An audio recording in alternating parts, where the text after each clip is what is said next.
The hour being 7 p.m. 50 seconds on Monday, July 13th, 2020. You're muted.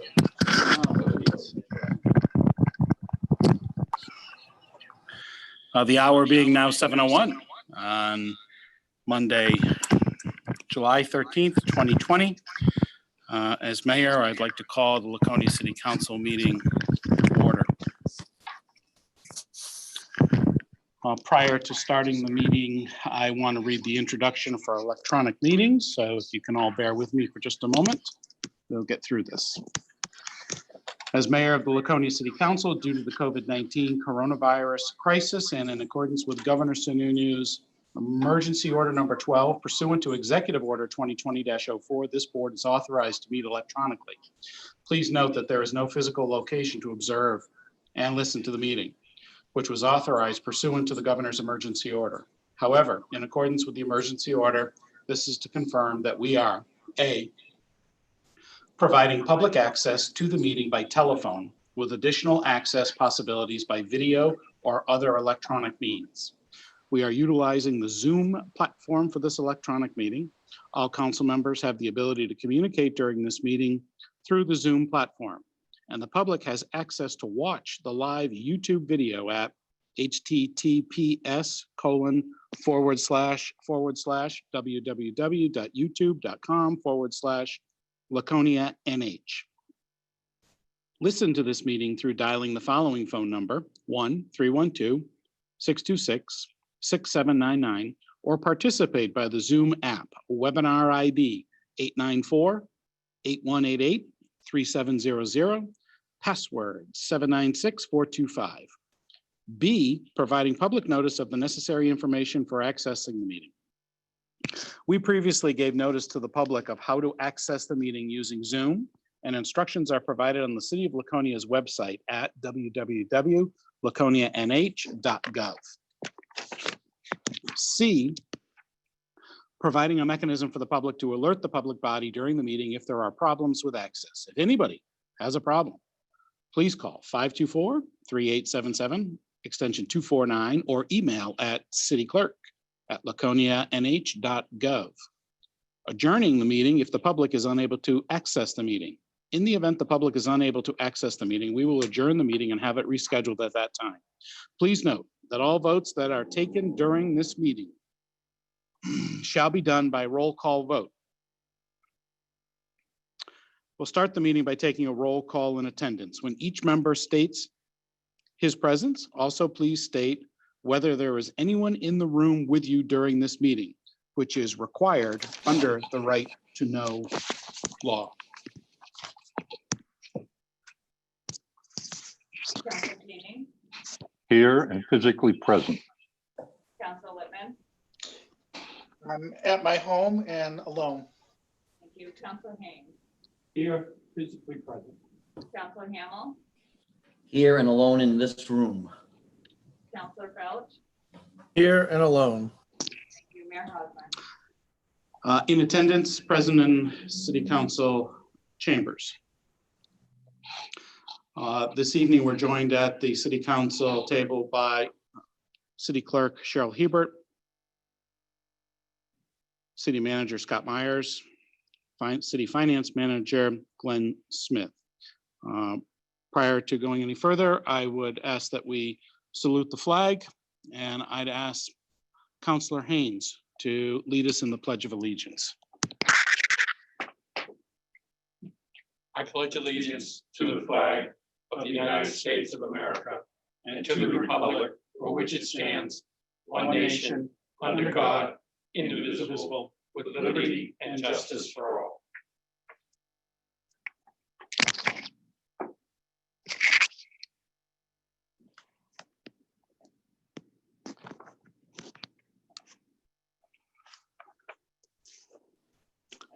Before we move on with the formal agenda, this is the first City Council meeting without our colleague and our friend, Councilor David Bounds. And I'd like to take just a couple of minutes to say a couple of things. First, for those of you that weren't familiar, had the pleasure of knowing David, I'll summarize a portion of the obituary that appeared in the Laconia Daily Sun. David Hugh Bounds, 71 of Prospect Street, died at home on Saturday, July 4th, 2020. David was born on April 12th, 1949 in Laconia, the son of the late Hugh and Urja Bounds. David worked at the New Hampshire Public Defender's Office from 1982 to 1986 before going into private practice. He maintained a law office in downtown Laconia.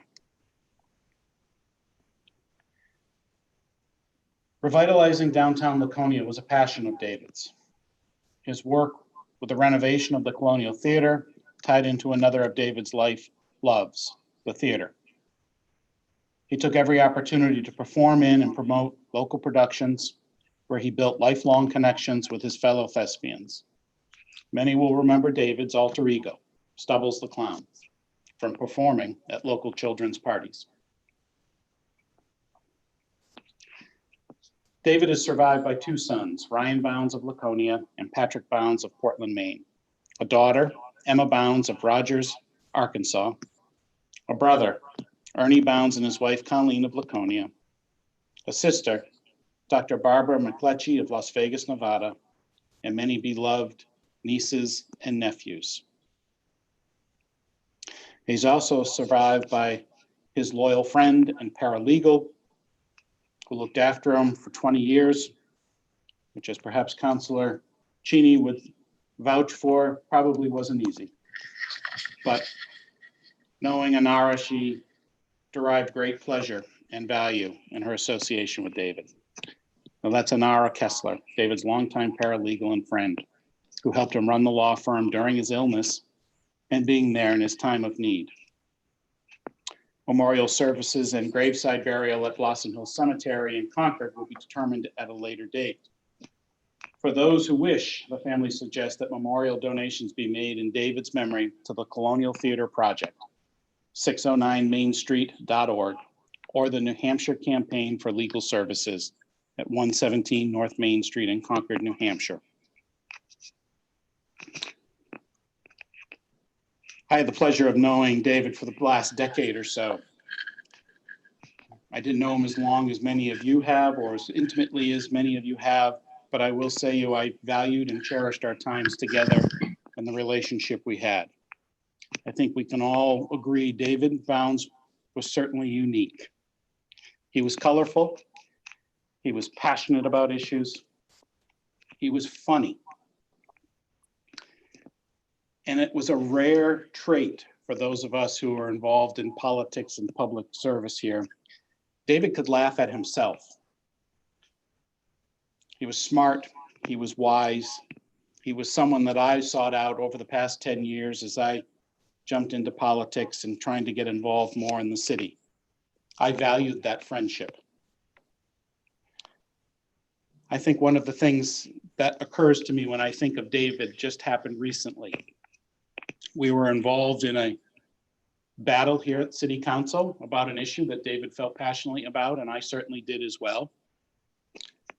And quite frankly, I thought I had outmaneuvered him a little bit during one of the City Council meetings. And I took a great deal of short-lived, but definitely pleasure in that.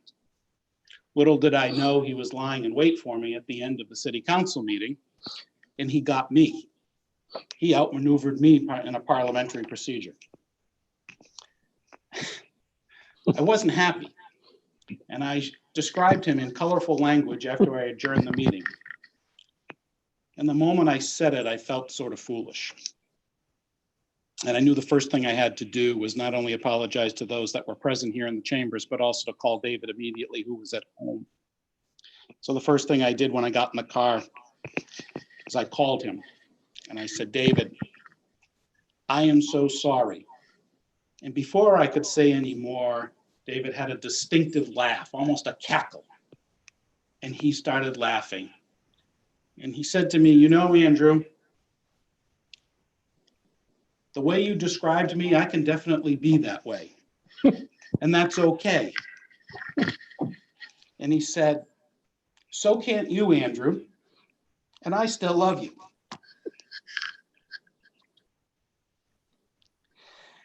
You know, it was really admirable. It was a lesson for me to learn about good-natured, aggressive debate about serious issues, that we can disagree without being disagreeable, without holding grudges. And I think about David right now, and I just want to say, I love you too, David. Thank you for the time we spent together. Godspeed, my friend. And we'll miss you.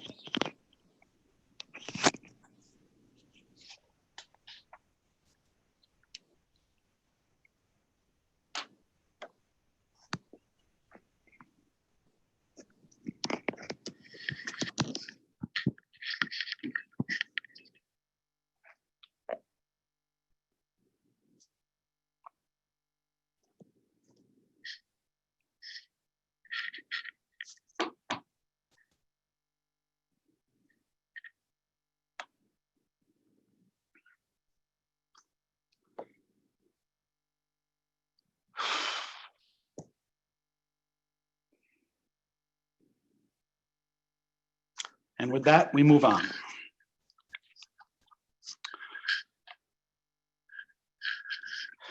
Item number 7 on the agenda this evening, which is the acceptance of minutes from previous meetings. At a special budget meeting, the minutes were held on June 22nd, 2020.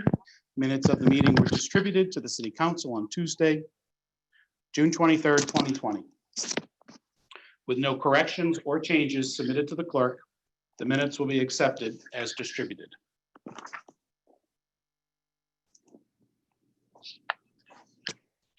Item 7B, the regular meeting minutes of June 22nd, 2020. The minutes of the meeting were distributed to the City Council on Wednesday, June 24th, 2020. With no corrections or changes submitted to the clerk, the minutes will be accepted as distributed.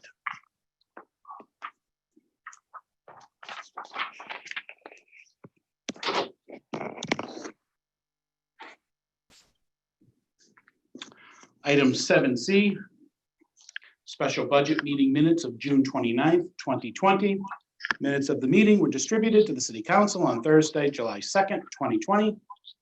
With no corrections or changes submitted to the clerk, the minutes will be accepted as distributed.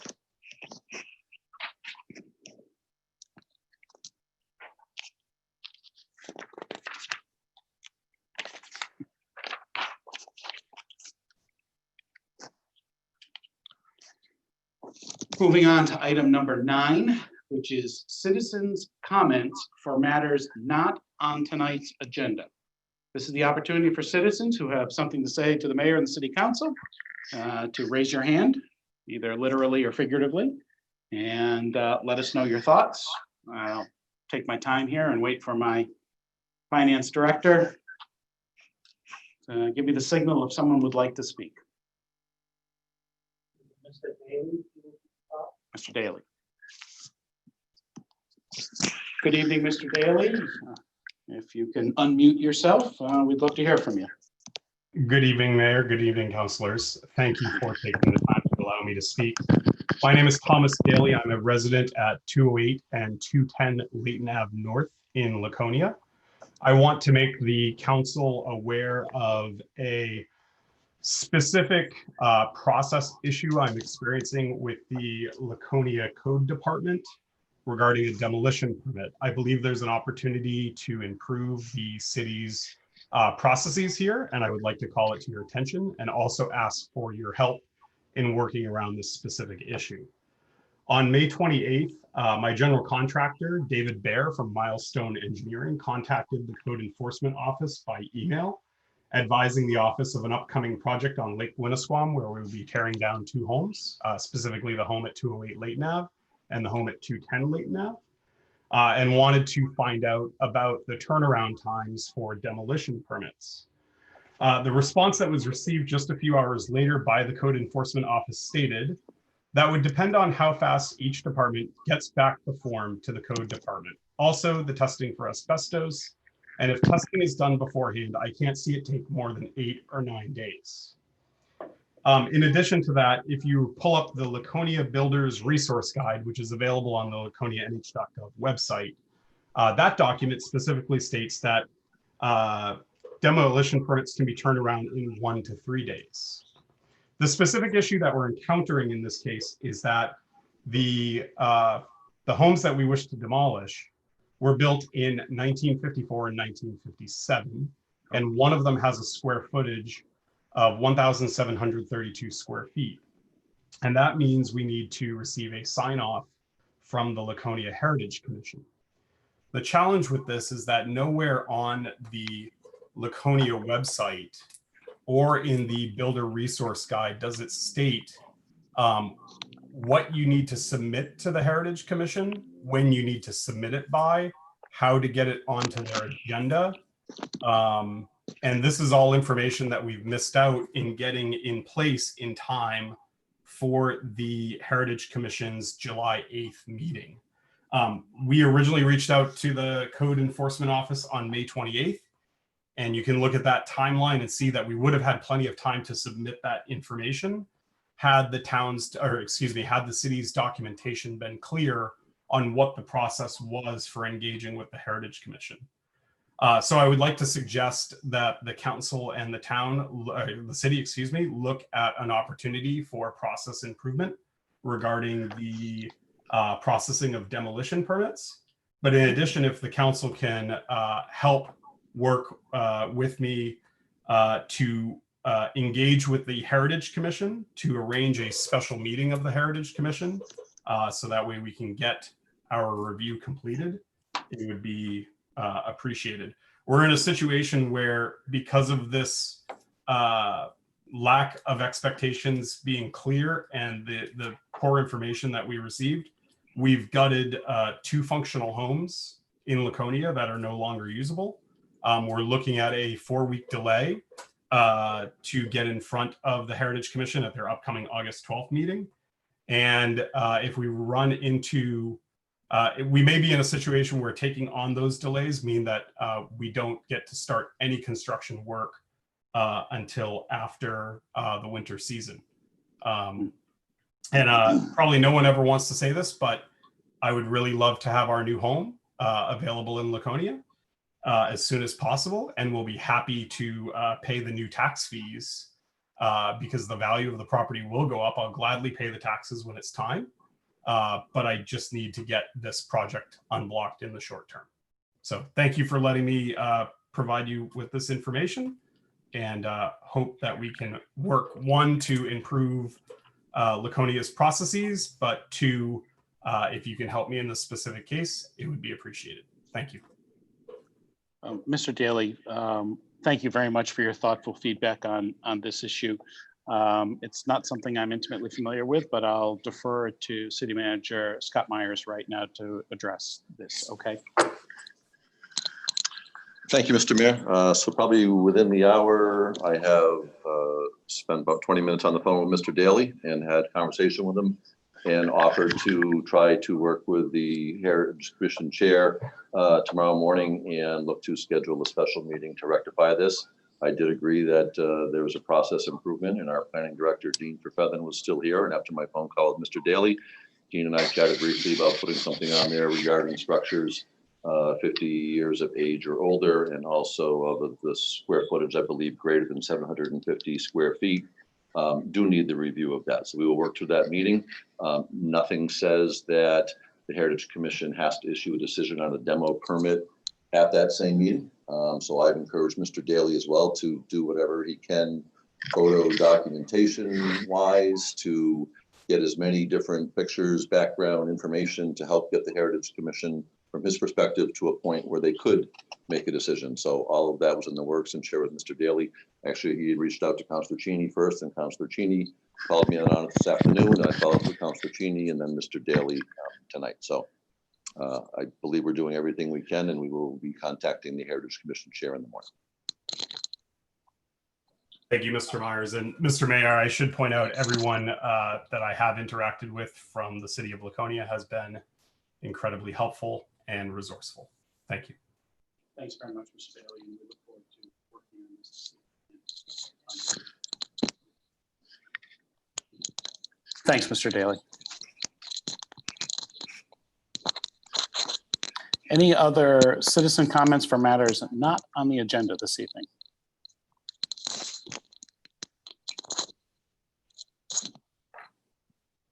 no other attendees are raising.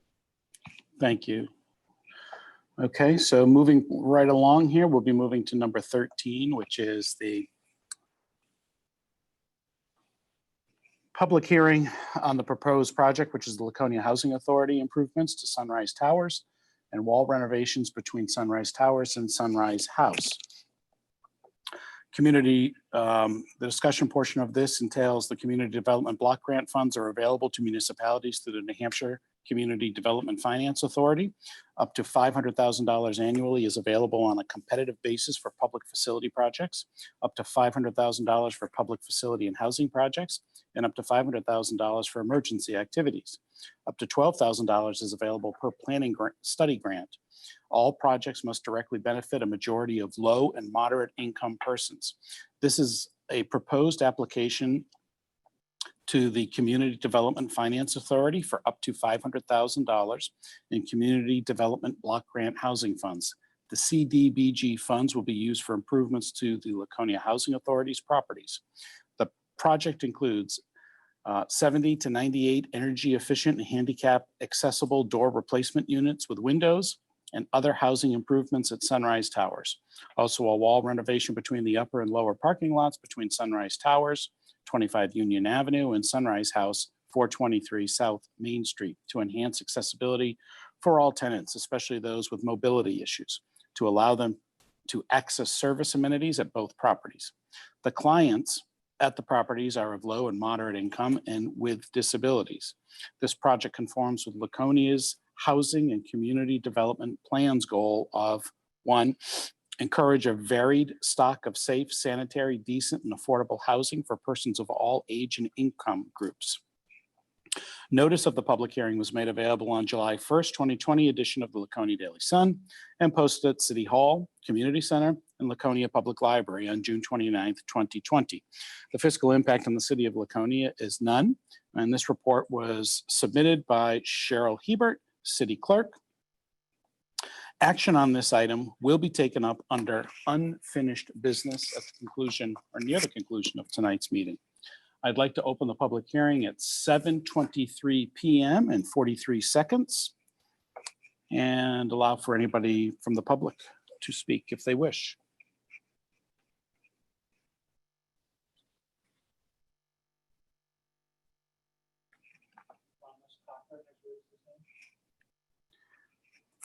Good evening, Mr. Cochran.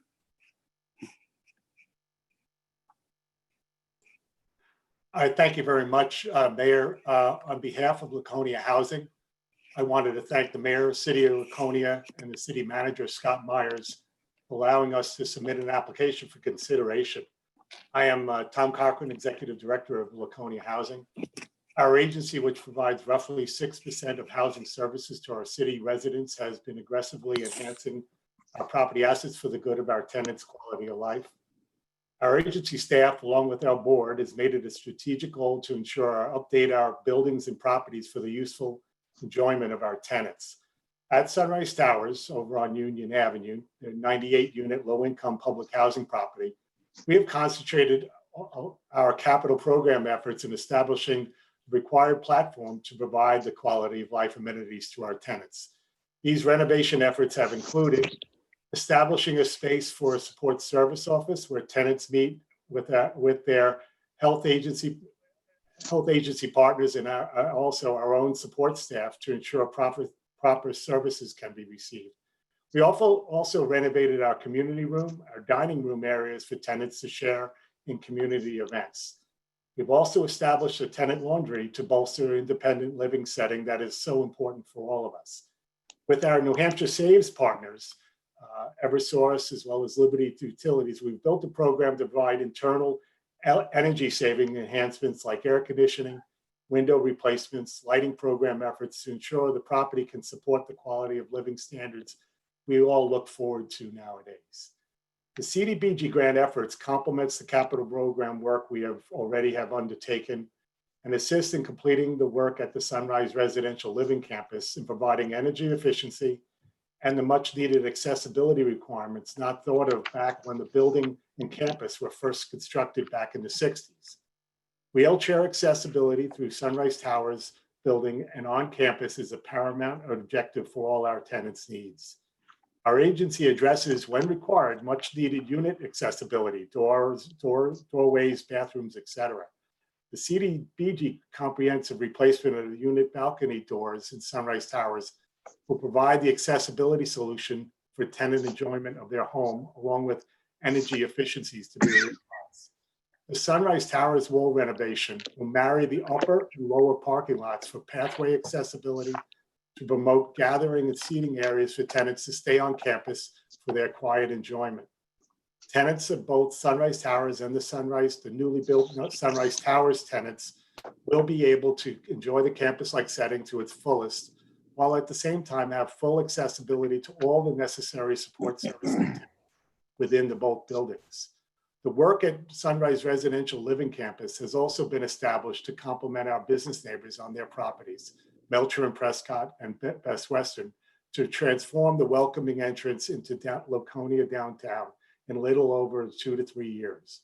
Again, I want to thank the City Council of Laconia, Scott Myers, with the opportunity, and the mayor for this opportunity to submit our application for CDBG funding. Thank you so much.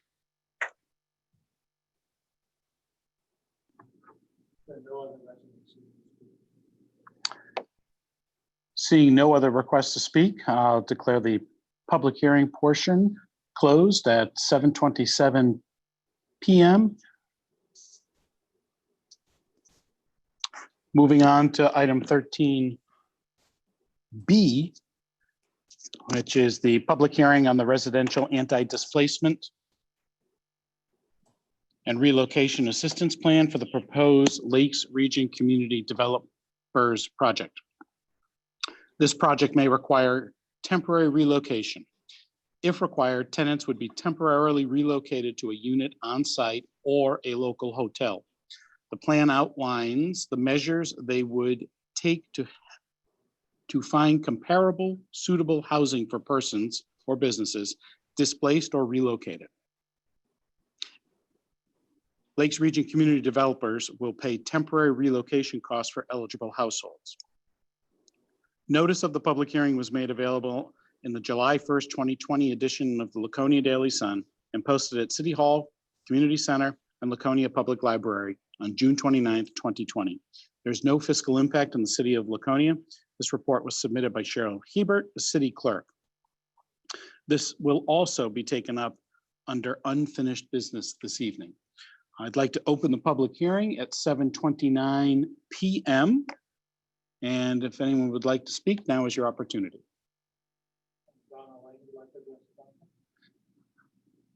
Donna Lane, welcome.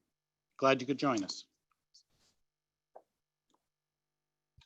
Hello, everyone. I just wanted to clarify the residential anti-displacement is for the Laconia Housing Authority project, not the Lakes Region Community Development Project. That's the next public hearing. So this is, every time we ask for CDBG funds, we have to adopt the anti-displacement and relocation assistance plan. So this is, we're talking about this plan in conjunction with the Laconia Housing Authority, the Sunrise Towers project, okay? Not Lakes Region developers, okay? I just want to clarify that. Thank you very much, Donna. Any other public comment on this matter?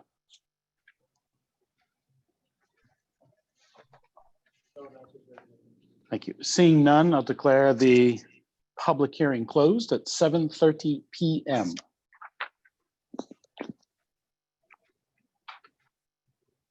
Moving on to the next item.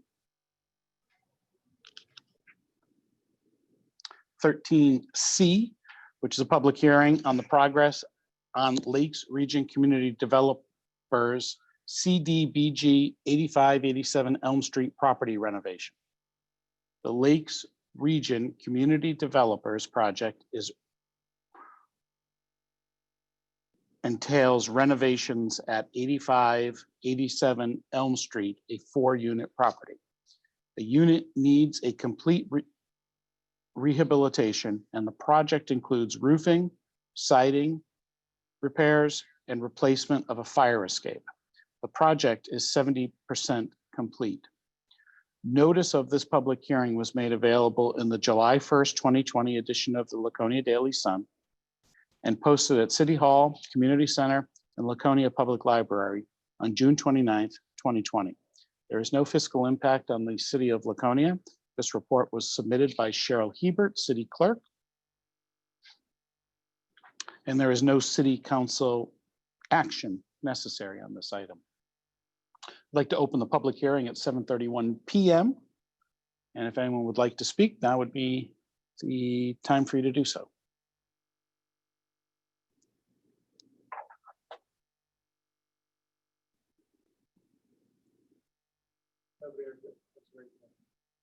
Thank you. Seeing no one has requested to speak, I'll close the public hearing at 7:32 p.m.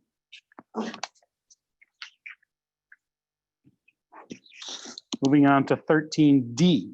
It's a public hearing for resolution 2020-12 relative to authorizing application for a $2 million loan from the New Hampshire Clean Water State Revolving Loan Fund for the Elm Street Sewer Project and appropriating funds for same. Notice of this public hearing notice was made available in the June 24th, 2020 edition of the Laconia Daily Sun and posted at Laconia City Hall, Laconia Public Library, Community Center, and SAU. Fiscal impact. Approval will authorize borrowing $2 million from the Clean Water State Revolving Loan Fund at interest rates ranging from 2% to 2.37%, depending on the term as determined by the Council Finance Committee. Action on this item will be taken up under unfinished business. This report was submitted by Krista Larson, Assistant Public Works Director. I'd like to open the public hearing at 7:33 p.m. And if anyone would like to speak at this time, please let us know.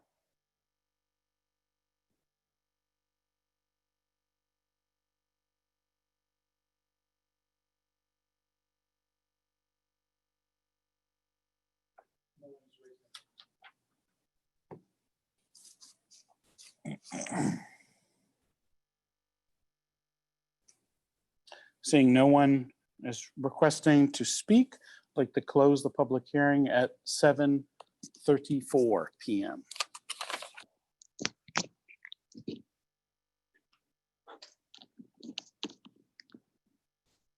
Moving right along now to the mayor's report.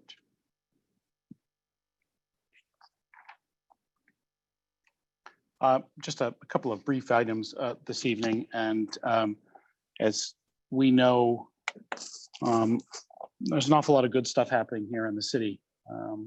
And one of the most exciting things, besides the Colonial Theater, of course, is the number of new businesses that are opening up in and around town. So I would just like to mention a couple of them and congratulate Karen Bassett and Ben Bullerwell for opening the Wayfarer Lakeport Coffee House and Bakery. It opened up, I guess it was maybe last week at some point, and certainly it's been booming ever since, but it's all part of a very exciting Lakeport development that's going on. And thanks again for believing in the city of Laconia, to the owners, and being willing to expand your very successful business here in the city. I think it's really indicative of so many exciting things to come. I'd also like to welcome Jose at Spyglass Eyewear on Main Street here. Though I've yet to visit there, I understand it's a very exciting endeavor on behalf of Jose, who's a very talented when it comes to spectacles. And it's great that people once again are looking at downtown as a great opportunity to start a new business. So thank you very much. And I think I will speak for all of us here in the City Council, and that not only do we appreciate your presence here in the city, but we look forward to opportunities to work with you to make sure that this is a successful and profitable venture for all of you. That would conclude my remarks this evening. And I'd like to move on to committee reports. And I'll look to the screen as well as to my left and right if there's any of the councilors who would like to offer a committee report at this time.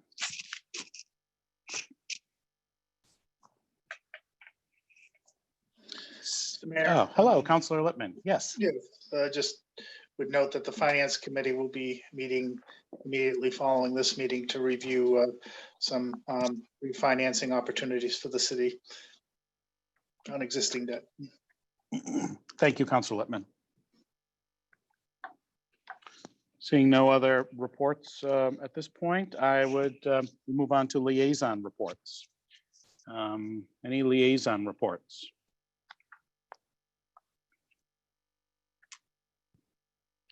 Seeing none at this time. Number 18 on our agenda. This is the opportunity for citizens to comment on current agenda items. If there's an agenda item this evening that you'd like to speak on, please raise your hand and we'll give you an opportunity to let your voice be heard.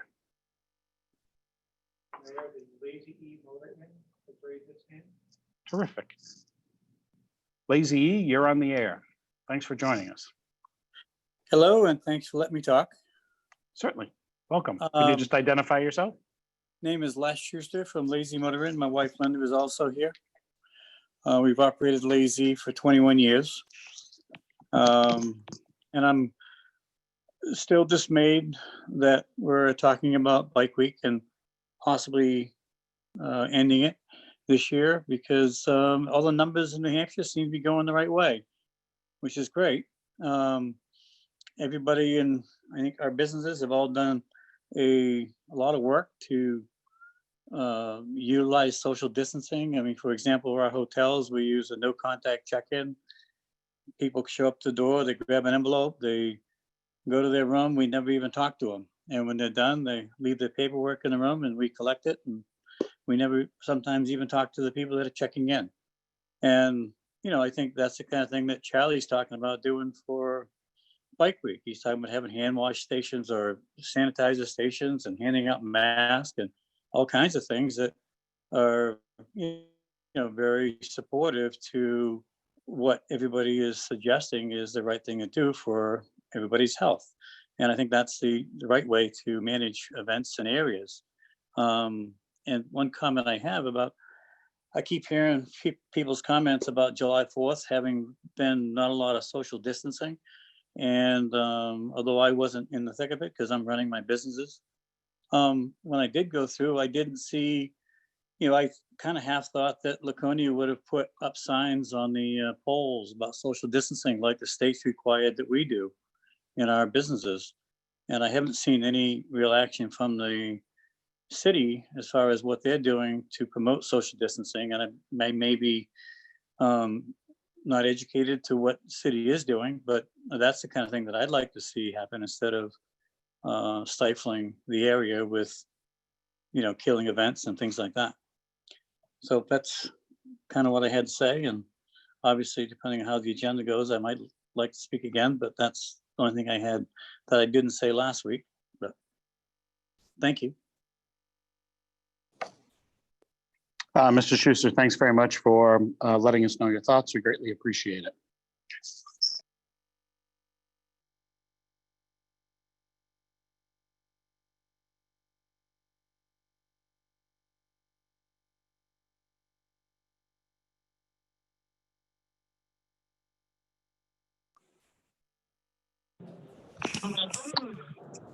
Hi. Apparently there's a caller who would like to speak. I'd just ask that you identify yourself and let us know where you live. down there. Hi, how are you guys Hello. doing tonight? Really, This really is well. Megan. Hello, Megan. Nice to hear from you again. Megan Doptis, yes, you know, the general manager of Tower Hill Tavern, The Big House, and Weir's Beach Tattoo Company, which we're very excited will be opening next week. I was calling to speak, as you know, about my thoughts on Motorcycle Week. I just wanted to say that we support it. As you know, we definitely support it. Everyone down here supports it. And I would just like to encourage the city council and the city manager to work closely with the Motorcycle Week Association. Understand it's very different this year. Everything's different. Some of the things I've heard, you know, we hear a lot of things down here and just waiting to hear from you guys about it, about, you know, vendors and different things that have been done in the past, not this year. If you could just work together with the Motorcycle Week Association, everyone happy, including all the people coming. We're still doing everything we're supposed to be doing down here with social distancing. Like Les just said, he's not too far from us, and we do a lot with them. I think that Charlie and the Motorcycle Week Association aren't going to steer you wrong. He's been doing it for 30 years, so he's doing something right, and we fully support him and everything going on with it. Just figured I'd give you my opinions and say thank you for listening to me. Megan, thanks for always being willing to call in and share your thoughts with us. I really appreciate it.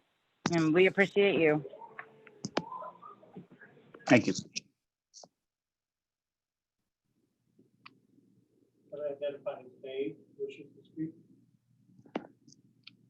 Hello, Dave. You're on the air. If you give us a full name and where you live, or if your business is in the area. Hey guys, thank you for taking my call. I'm Dave. I live on Baker Ave down in the Weirs in Laconia. Also a general manager for the Dive. I'm familiar with the Dive.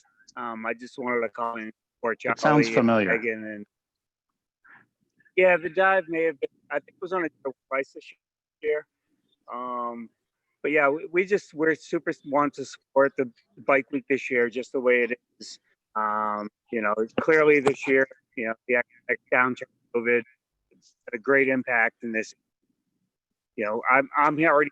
Lots of people come all over the country and want to be here for this, and to limit it, or you know, to not have vendors, I think is just going to be bad for this whole area. I think we're ready for it. This whole area, especially, doing a great job with the COVID. And I just wanted to call in and just say I support Charlie and everything there. And I think we should just go ahead bike week as planned. Thanks very much, Dave, for sharing your thoughts. We appreciate it. Thank you, guys. Appreciate it.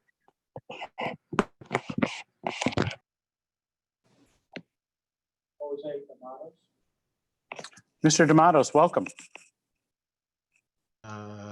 Good evening, Mayor. Am I being heard?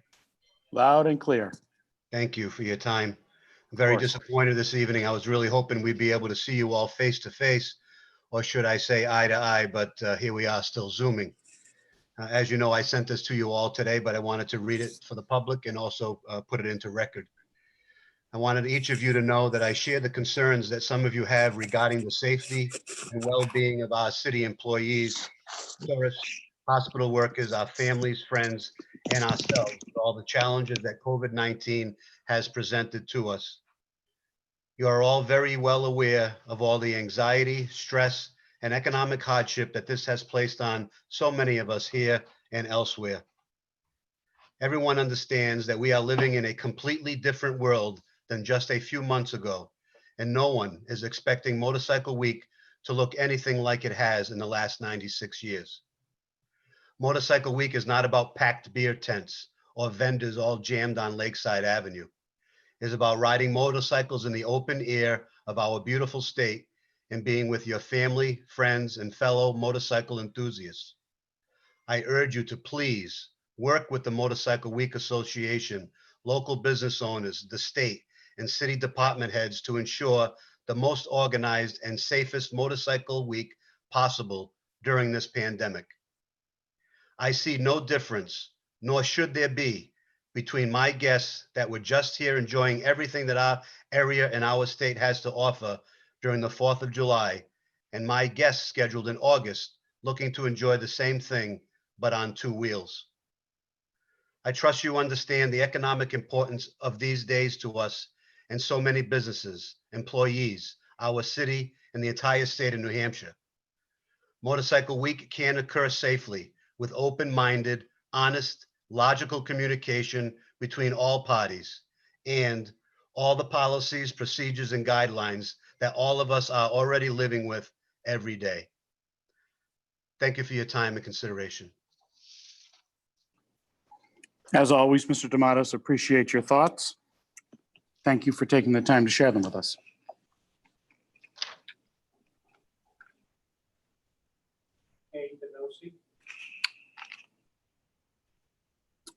Can you hear me? I can hear you loud and clear. This is Kay. Yes, Kimberly Kimberly. Danosi. Welcome, Yes. Kimberly. Thank Where you. do you live? I reside at 33 Windjammer Ridge. Terrific. Thanks very much. Glad you could join us. Yes, thank you. So in connection with the Motorcycle Week debate, I'd like to speak for the benefit of the children of Laconia. We expect schools to reopen just a few weeks after Motorcycle Week. We don't yet know exactly what it will look like or precisely how it would happen. What we do know, however, is that an increase in sickness or disease in our community may act as a significant factor, one which could delay, derail, or impair the plans for children to get educated in school. We owe our children the very safest environment we can provide them. We place the highest value on educating our children, reflected in our state and local budgets. We have enough uncertainties in our current environment without inviting more risk. Canceling Motorcycle Week this year is not saying we don't like the event and we don't want it in our city. It is saying that maybe in a year of global pandemic, we are willing to do everything in our power to ensure the best outcome for educating our young people, and that we are unwilling to take risks that might jeopardize that goal. Many other practical and financial aspects of Motorcycle Week have been discussed and debated, but I specifically wanted to lend my voice to the needs of a small but critically important segment of our population in Laconia, the children. Please choose in favor of the children and give them the best chance to be able to return to school and continue to learn. In this year specifically, please choose education over entertainment. Thank you, everyone. Ms. Danusi, thank you very much for taking the time to share your thoughts with us. Yes, thank you.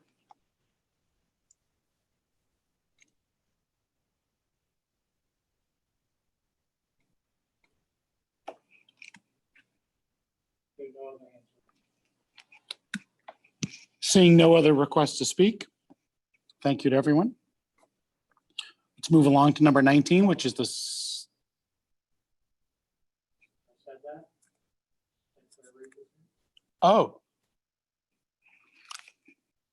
last but certainly not least, coming in right under the wire is Representative Charlie St Clair. Welcome.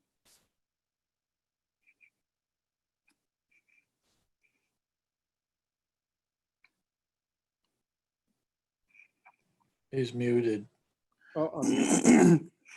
Representative, you might be muted. I'm That you trying threw us to- a head fake. How's this? Is this good now? Right, coming in loud and clear. Okay. Again, I needed help with this, but I got through.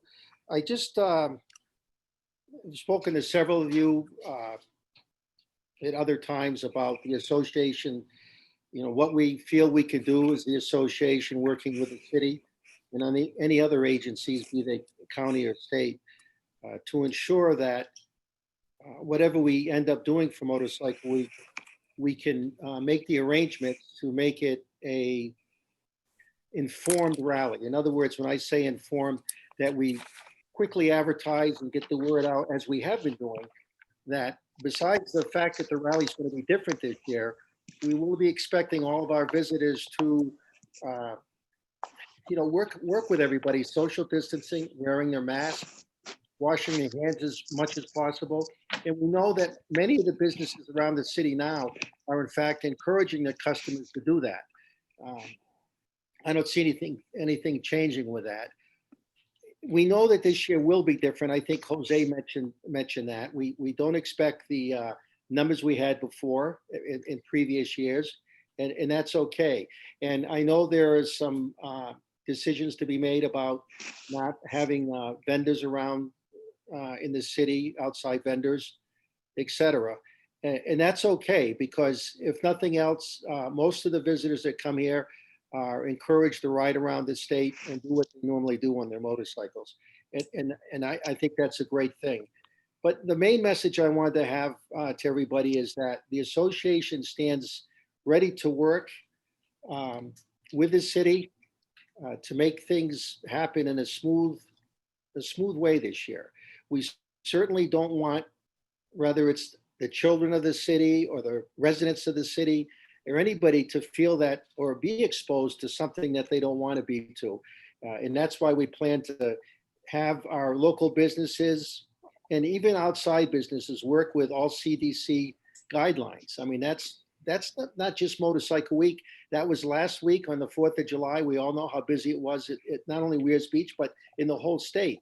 And that's this coming weekend and the weekend after and during the day, weekdays, for people to work with those CDC guidelines. So I feel that's being done now and we can continue on with that. But again, I get it. There are some people that are concerned about this, but this concern should be no different than it was last week or in the coming weeks of the summer season, that we know we're going to have a lot of visitors coming into the state. And we know that a lot of residents from our hometown in Laconia, in the county and the state of New Hampshire will be leaving the state to go out and spend time in other states out of New England, Florida, Catskills, Virginia Beach. They'll be taking their vacations there and they'll be coming back to their homes here in the area. And we know and hope that they'll be doing the quarantine that they need to do or be checked to make sure they're not testing positive, all the stuff that people are doing hopefully on a regular basis now. So I think I've covered everything. Mr. Mayor, I'll stay around. So in case anybody has any questions, if they don't have any now, when you're having this discussion, I'll be paying attention and can take any questions. Representative, thank you very much for sharing your thoughts and also your accessibility and willingness to work on this a very challenging issue facing the city. So thank you again.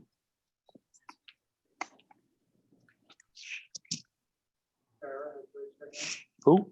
Sarah. Thank you. Sarah, are you with us? Yes, I am. Terrific. What's your last name, Sarah? Okay, my name is Sarah Gray and I'm here with my husband, Aaron Gray, and we own Body Cover Screen Printing here in Laconia. And we also live in the Weirs as well. And I have to say, like out of the gate, that following Mr. D'Amato's remarks were absolutely so well put. I don't even know how you follow that. I would like to say that I would like to support the Motorcycle Week rally because it's a tradition. And you all managed to find a new way to have fireworks in Laconia. And all of the tourists are all here. I'm talking to all my customers from all different walks, and they are saying that people are coming and they're going to be here regardless if they have a rally or not. So I'm not sure why they're any different than any other tourists in the area. And I believe that this group can be completely proactive and adapt to make it safe for everyone. And people can choose to stay home and possibly maybe testing after, if you are concerned. I mean, maybe that's something that you guys can all talk about. But I would really, really, really, really like to see this event continue. And I believe that some traditions are worth maintaining. And You know, whatever you can do to keep people safe, but also still have the tradition, I'm completely behind. Thanks very much, Mrs. Gray, to you and your husband for sharing your thoughts.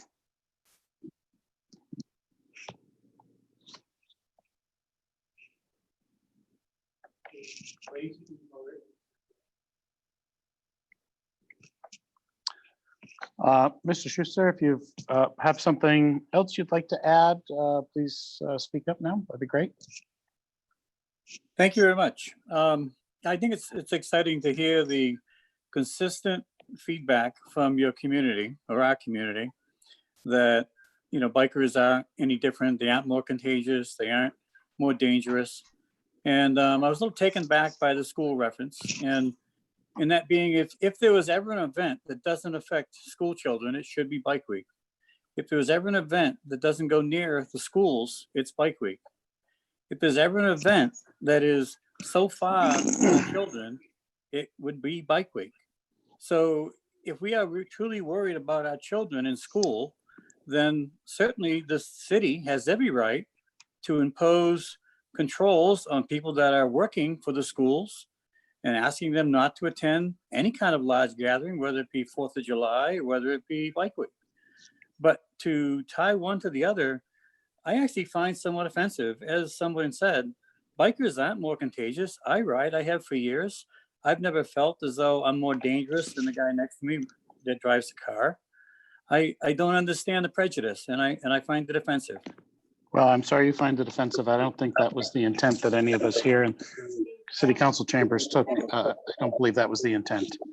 So I think that's maybe a reason for interpretation. I think Ms. Danusi's comments were certainly reflective of her opinions, but I don't think she was meant them to be prejudicial. So, and let's hope it applies to every event. Fair enough. Do we have any other public comments? No, I know we're muted. I didn't know we were muted before. Terrific. Thank you, everyone, for sharing your thoughts. We greatly appreciate you taking the time. What do you think of that? This evening. Well, knowing that, we need the. Yeah. Make sure to put yourself on mute. Let's move on to the city manager's report, please.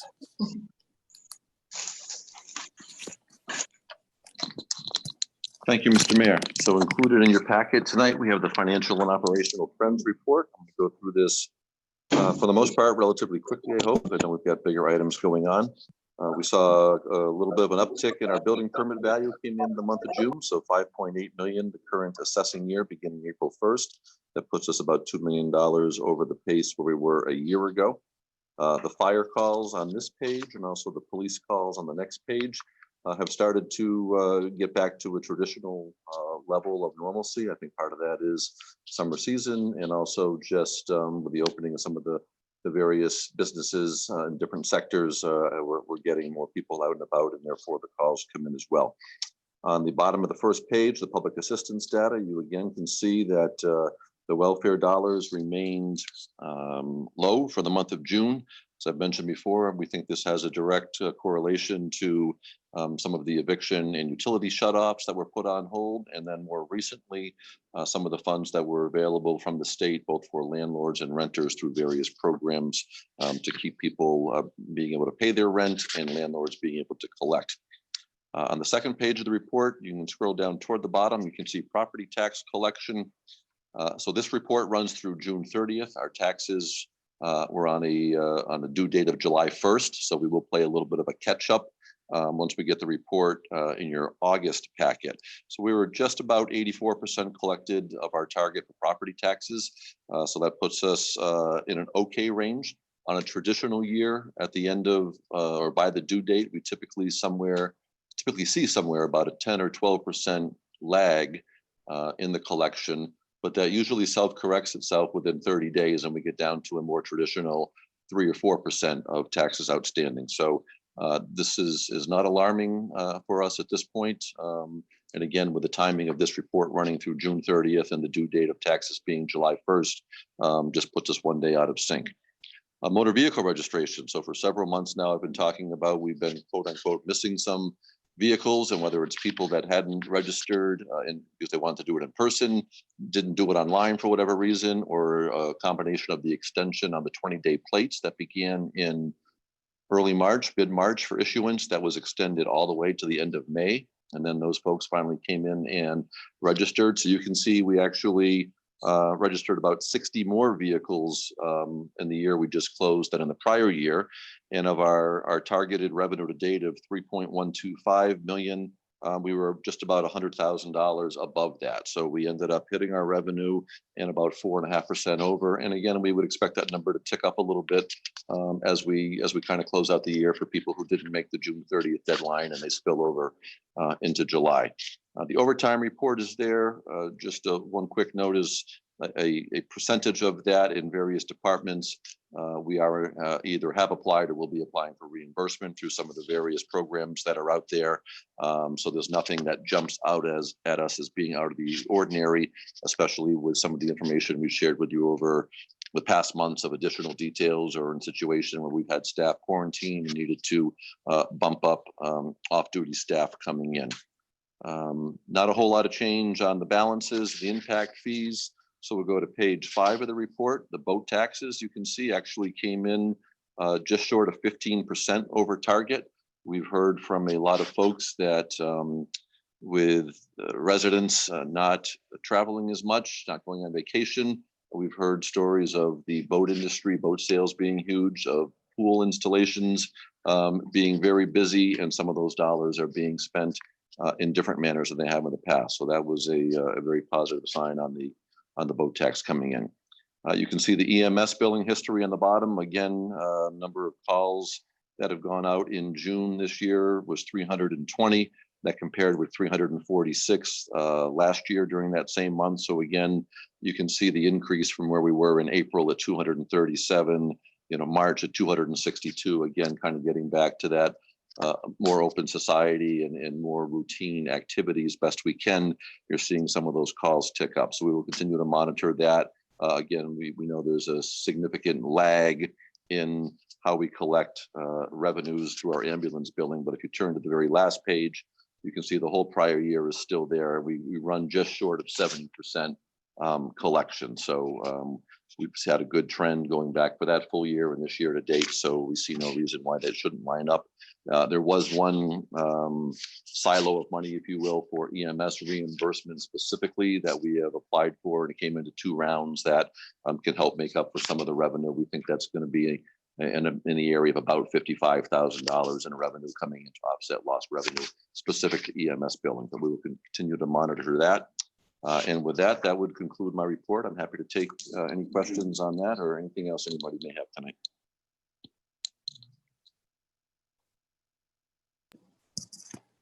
Any questions from counselors? Thank you, Scott. Seeing none. We can move along here to under 20, new business, 20A specifically, which is a discussion pertaining to Lakeport Landing and the faux fire tower.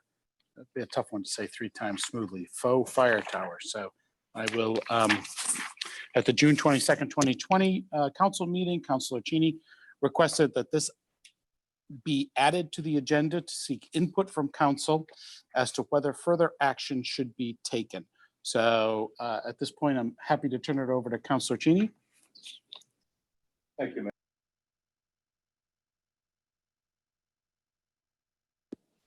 Thank you, Mayor. I appreciate this time. This is not one of the easier things I've done. I've certainly gotten a number of calls from folks who ask why I'm asking these questions. I've also got a significant number of calls and more emails suggesting that I should keep asking. In any case, I spoke with the city attorney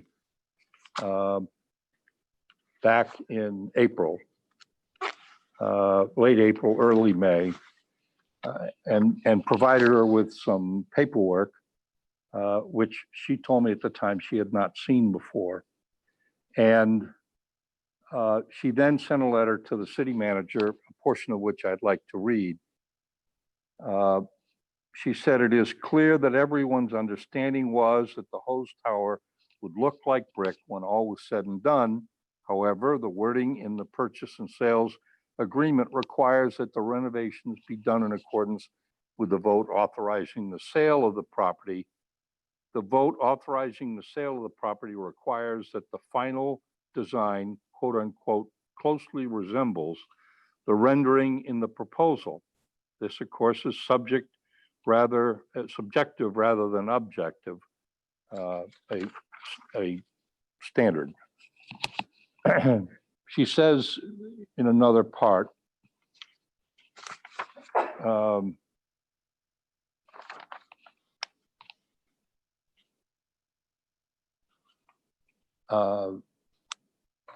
the city certainly has a good faith action to require the high hose tower to be covered with a brick facade. I cannot guarantee, however, that a court would find that the final design does not closely resemble the rendering. So that too is subjective. I go back then to February of 2017, where Lakeport Landing Marina submitted their proposal for the purchase of the property, and included in that were a narrative. The narrative under proposal should clearly identify if there's any specific plans to incorporate the existing building into the future reuse of the site. And Lakeport Landing said, attached are conceptual plan and architect's renderings of the proposed building incorporating the fire station. This is the picture that was submitted originally. I don't know how well you can see it, but the fire tower is rather prominent in a much lower building, I might add. And that was included in the proposal made to the city in February of 17. From that time, moving on April 23rd of 2018, in a letter from Lakeport Landing Marina, there were enclosed, please find the buildings and partial demo drawings, which represent the design of the Lakeport Landing's new showroom located at 23 Elm Street. Page 1, showroom, which shows the existing fire station within the new structure, including construction to simulate a hose tower. That is this then picture. Again, I think it's readily apparent to the casual observer that that's a brick tower.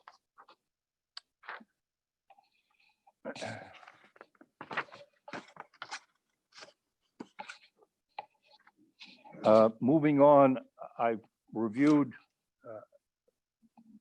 material provided by the manager that are discussions either with himself, the manager, or with Dean, our planning director, and the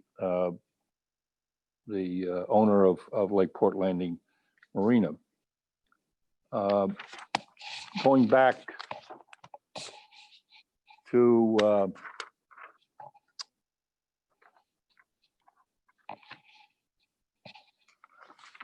sometime, let's see, April 28th of 19,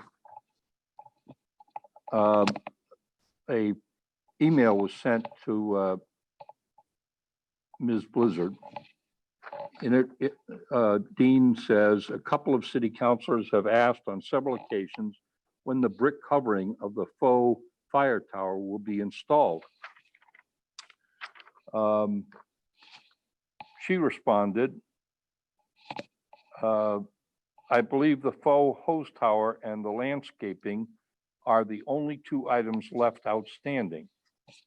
So, and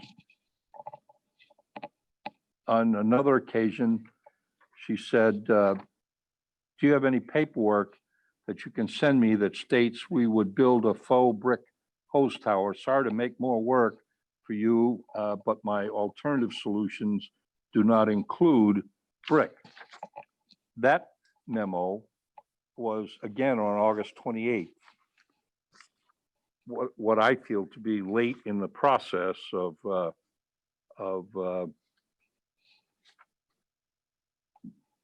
this proposal and construction. Moving on to September 18th of 19, Dean again sent an email in which he says partially, with a building permit application, Stewart Associates included architectural renderings, and sheet A2-1 has a call out for quote unquote simulated brick panels, and the drawings look like brick. That is this diagram. A2-1, which you can see a brick tower. What you can't see on this diagram is included on the second diagram.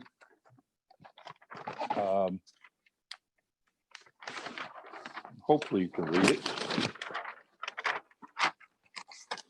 Great planning on my. This is the A2-1 paperwork from the architect, again showing the brick tower.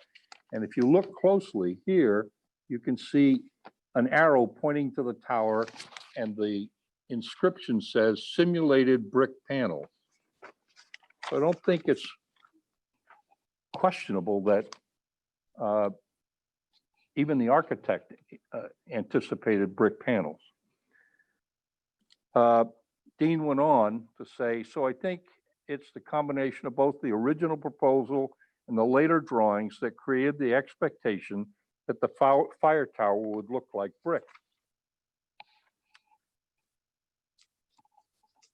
Let me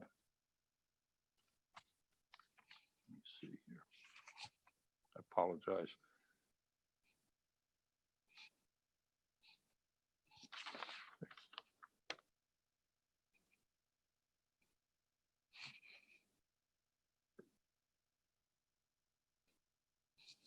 At another point, Ms. Blizzard suggested while the renditions were drawn to convey the hose tower as having brick, it was done as a visual to people to convey it was a tower. To be perfectly honest, I'm really taken aback, shocked in parentheses, that the city is so concerned about a brick hose tower on a building they left abandoned since the mid-80s.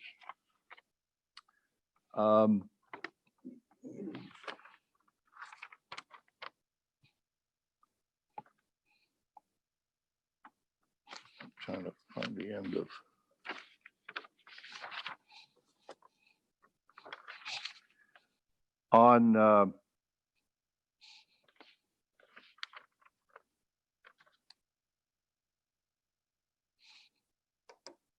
On February 7th,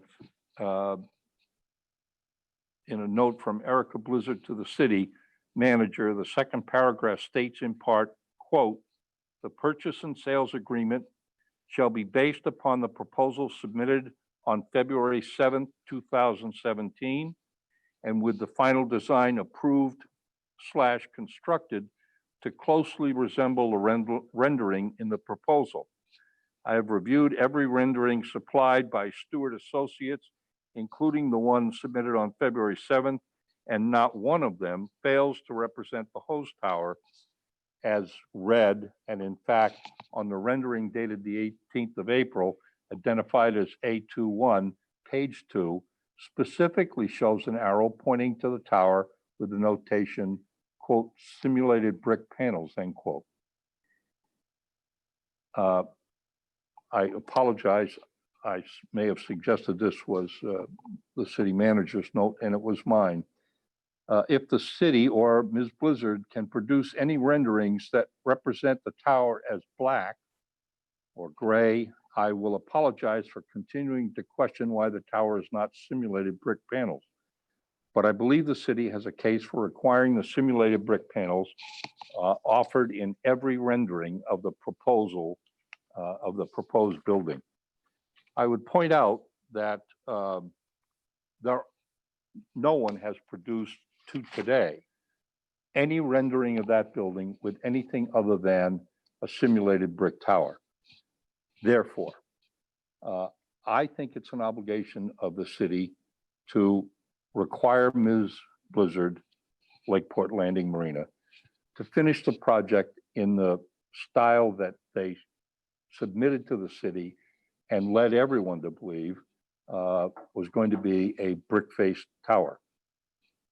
So with that in mind, I'd like to make a motion, Mr. Mayor, that the city manager be instructed to speak with the city solicitor and ask her to proceed with whatever action is necessary to require the tower be clad in simulated brick. Thank you. Thank you, Councilor Sheen, for a thorough explanation of your posture on this matter. Muted. There's a motion on the floor right now. Muted. There's a motion on the floor right now proposed by Councilor Cheney, and we'll be looking for a second. Second, Councilor Haynes says second.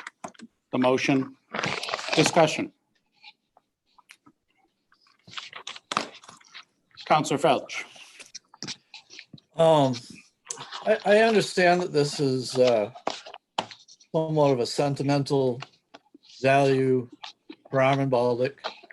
But I just have a hard time with the city giving businesses a hard time when they're trying to put new businesses here in Laconia. She spent thousands of dollars more to keep the fire station there. There was a building that was falling apart and tearing. Even when they were taking building, they had to take part of it down because it wasn't structurally safe. She spent thousands of dollars. She's done a great job building a nice building. It might be a little large and out there for the area, but I think it looks great. I just have a hard time giving these businesses a hard time. It was to keep her from putting up a brick tower and then a year from now painting it. We can change our business, the looks of our businesses all the time, can't we? So that's all I have to say. I just think we should stop giving these businesses a hard time. Thank you, Councilor Felch. Further discussion? Councilor Lippman. Yes, I think, Counselor, that no one's giving anybody a hard time here. I think the city bent over backwards to make something work for Mrs. Blizzard, and I think that should be recognized. That, if it weren't for the actions of the city council, that building she wouldn't have been able to maintain a business in Lakeport. And I think for those who worked for more than a decade with Council Bolduc, and for those people in Lakeport that had come forward and expressed concerns about the project to begin with, that I think there's a sense of honor here that Councilor Cheney is trying to have follow through on. And I think that I guess the issue that I would have with the resolution is there still another way to get to the point, I think, of where they fulfill the representation that they made. And I think the city has fulfilled all its representations and more. And I think we're asking in kind for Ms. Blizzard to recognize and honor the memory of the Lakeport Fire Station, and to honor Council Bolduc. And from the standpoint of filling his seat, I would hope that you would support that that honor be maintained. That being said, I prefer us not to go to a litigation track until we've exhausted all other avenues. If I may, I would agree with Councilman Littman on the. You're on mute. I apologize.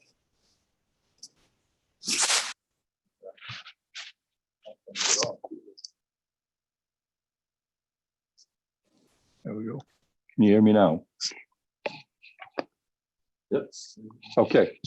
I agree with Councilman Littman that we should pursue any avenue that gets us to that point, shy of legal action. I'm more than willing to accept that the instruction be for the manager to attempt to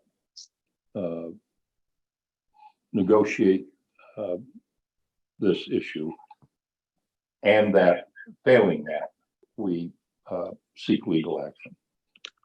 I don't know if that's permissible to amend my own motion, but. Well, let's. I'm not quite sure of the.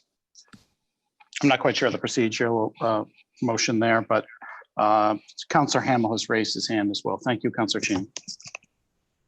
Thank you, Mayor. I'll kind of go along with what Henry said. I'd like to see every avenue looked at first before legal action is taken. I think Councilor Cheney brought even more evidence than I was aware of to tonight's meeting. But also in what Councilor Felch said about the building not being safe, that's not true.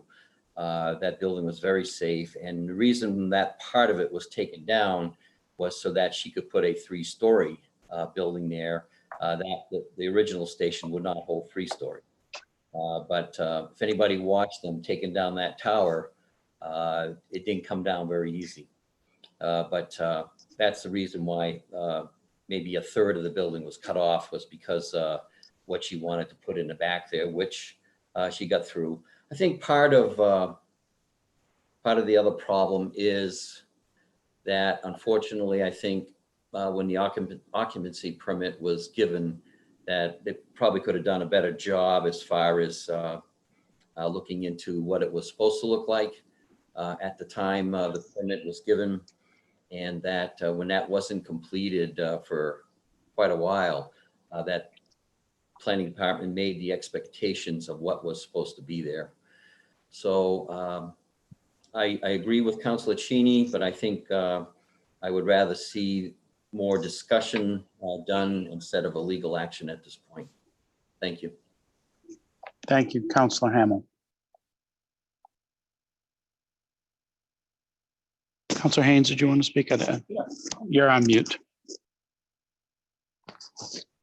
I think Councilor Cheney did a wonderful job in presenting his case. And I think this speaks in an area of when the city acts in good faith and someone else just goes ahead and does what they want. I think the city should take action. And I don't think that's harassing businesses at all. Thank you, Councilor Haynes. Your mic is open too. I don't have a vote in this based on the current makeup of the council. And I certainly appreciate and respect exactly what Councilor Cheney is saying. We happen to disagree on this. And one concern I have is, first of all, we are targeting a business here. This is someone, the owner of that business has committed probably $2 million to a development in Lakeport to renovate a building that clearly had been neglected to some extent since the mid-'80s. I think when someone makes that type of financial commitment to their personal business and puts it on the line, I think certainly it behooves the city or the municipality where that investment is made to find ways to support that person. I have no doubt when looking at some of the documentation presented by Councilor Cheney that the architects made it clear in some of their renderings that a faux brick or a brick face was going to be used. I'm also familiar that in developing buildings and actually taking them from sheets of paper and actually then building, it can be a very fluid situation as far as what the building can withstand, what can be accommodated. I think you have to look at the totality of the project. And I think what's been done there, the fact alone that a hose tower has been preserved, a hose tower that has absolutely no functionality to this marina right now. The fact that the 3-bay garage brick front has been preserved, maybe 2-bay, inside the building, that really serves no functional purpose, but for the fact it was preserved so you could maintain a portion of that neglected, quite frankly, fire station. That was done at the expense of the builder, the owner of the property. And I really believe that if the city had fulfilled its obligations in making a demand to live up to every aspect, every single element of the plans, and found that that Miss Blizzard had fallen short, they should have denied the occupancy permit at that time. When the occupancy permit was issued, that was a sign off on behalf of the city that there was substantial, significant compliance with what had been demanded. The idea now that we're going back and we want a faux brick with no functionality, so the appearance of the building might somehow resemble a neglected firehouse, to me seems to be a waste of time, quite frankly. And that we are now sending a message to people who want to invest in businesses at a significant amount that we're going to nitpick aspects of their investment here and find reasons that it just comes up short. And then we're thinking about, in this city, potential litigation against someone who has put a $2 million investment into Lakeport. What message does that send to the business people who are looking to invest in this city, to come to this city, to remain in this city?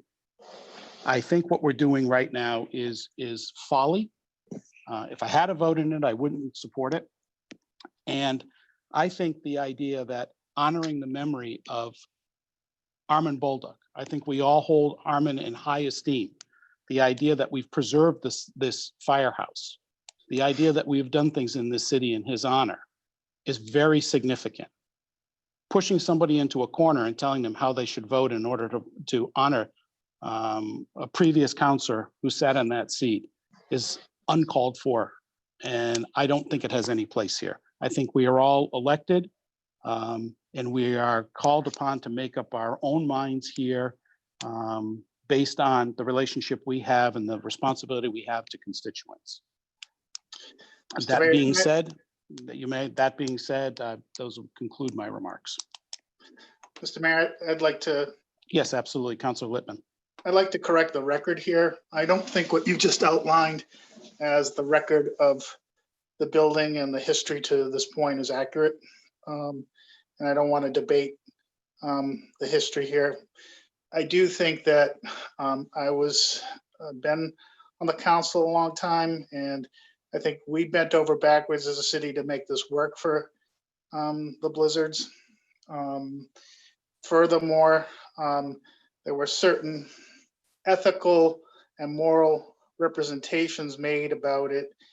And I think that all of that, and there were even changes that were needed to be made related to the construction. They had to come back to us about, tearing down more of the building. We worked with them. So I think to characterize that we're hassling them is a total mischaracterization of the situation. All we're asking for them to do is to honor what they represented they were going to do. And it has an emotional aspect to it. And we're just basically saying, so what? And I think the so what part is what's hard to accept from the Blizzards. I'm not convinced it's a so what. You may view it as maybe a certain degree of callousness or audacity here. But I would certainly say when you put $2 million into a previously city-owned piece of property there, if I'm not mistaken, correct? And now it goes on to the tax rolls here. I mean, I think we have to show some degree of appreciation here. We also have to be willing to work at this point to make a determination whether there's substantial compliance, and when it's not, everything is not complied with exactly, is there good reason for that? And I think Ms. Blizzard has made that case for herself. I understand to some extent the emotional attachment, but I also understand someone going above and beyond and searching for the Lakeport Fire Station or the Laconia Fire Station, Lakeport firehouse lettering, not being able to find it and willing to invest additional money so that lettering can be reproduced. You know, again, I don't know if it's necessarily hassling, but I think it is sort of targeting on this person and this business based on some things that I find to be less substantial. That's all. Mayor, that's an opinion, not the fact. The fact is that she did not have a place to establish that business in Lakeport, and it is a fact that the city council worked to make available that property. We could have gone in an alternative way, but I supported it going to Mrs. Blizzard because I felt like she had worked very hard and the family had worked very hard to establish a business in Laconia, and that we should not make a situation where they couldn't remain in Lakeport and have a viable business. We bent over backwards to make that work for her. All we're asking for her is to fulfill what she represented. It's not a big ask. Well, it's easy for someone to say who's maybe not in the private sector dealing with what that person is dealing with to say what is a big ask and what is a not big ask. That's presumptuous to say the least, but I don't think we'll settle that this evening, Councilor Lippman. Thank you. Any other discussion on this? I'd call, move for the vote. And I'd ask the clerk to call the roll. Councilor Cheney, Yes. Councilor Littman, Yes. Councilor Haynes,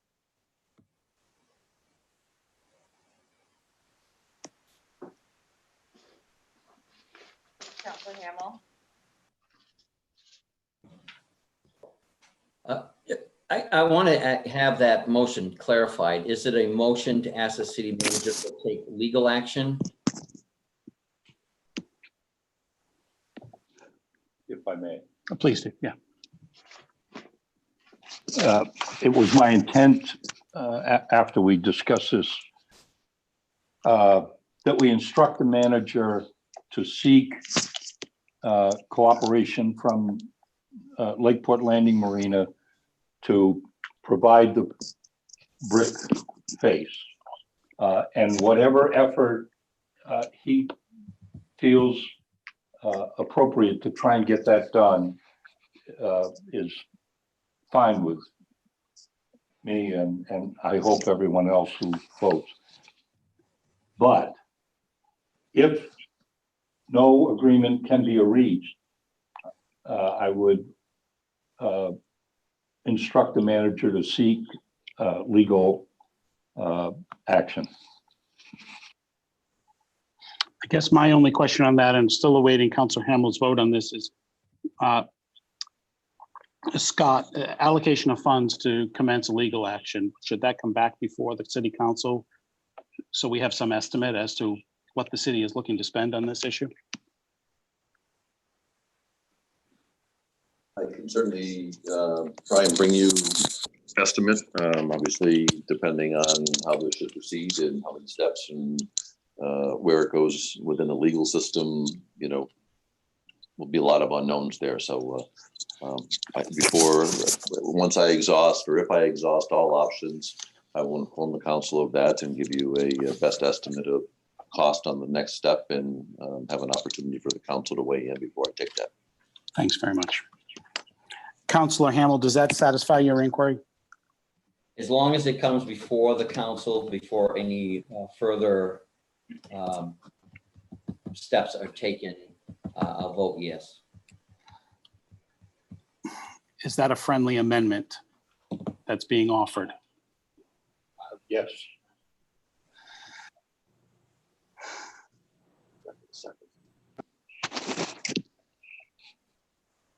I think it looks the seconder to make sure that they're friendly. Yeah. And, Councilor Cheney has looked at that, looked upon that as a friendly amendment. Councilor Hamel, Councilor Haynes, who seconded the original motion, looks upon it as a friendly amendment as well.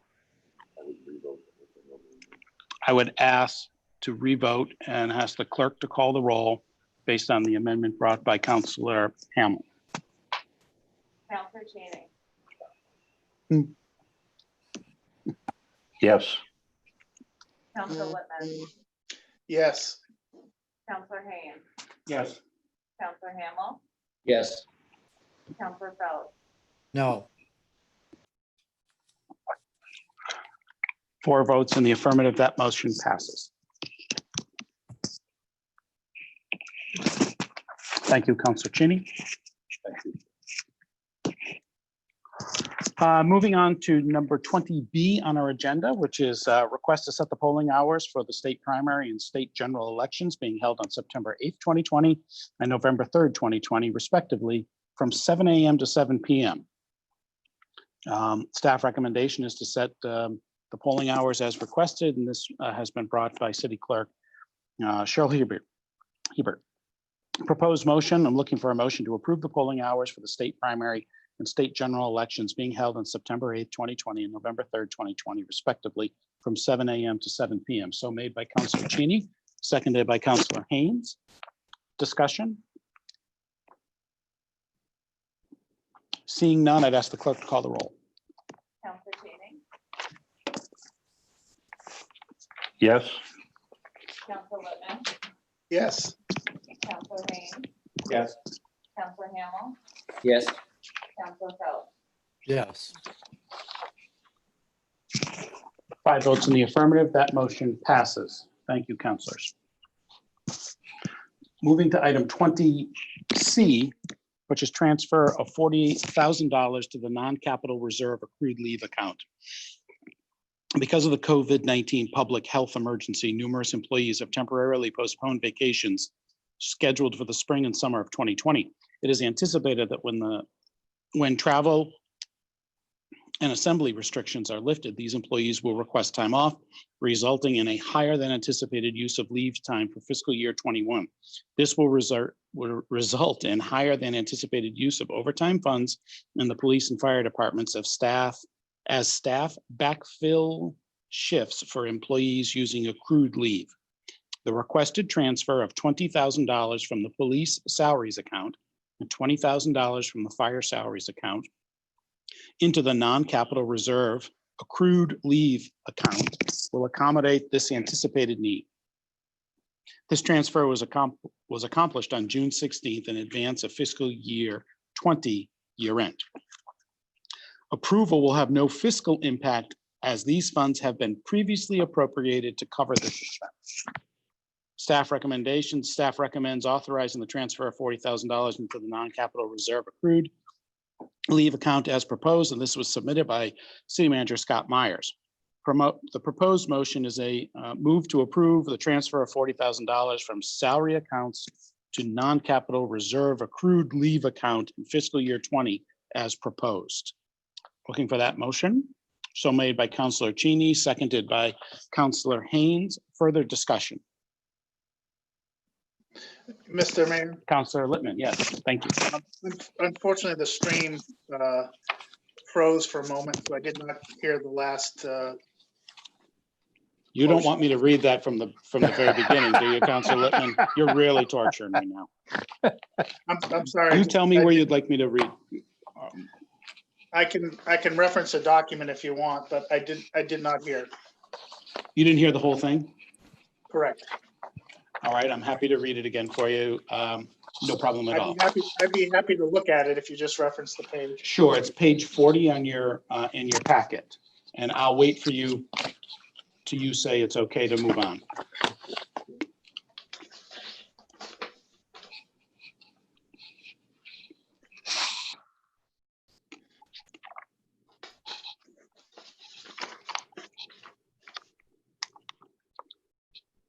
Yes, I'm okay. Thank you. Thank you. So any further discussion on this agenda item? Seeing none, I'd ask the clerk to call the roll. Counselor Cheney, Yes. Counselor Whitman, Yes. Counselor Haynes, Yes. Counselor Hamel, Yes. Counselor Phelps. Yeah, yes. 5 votes in the affirmative, that motion passes. Thank you, councilors.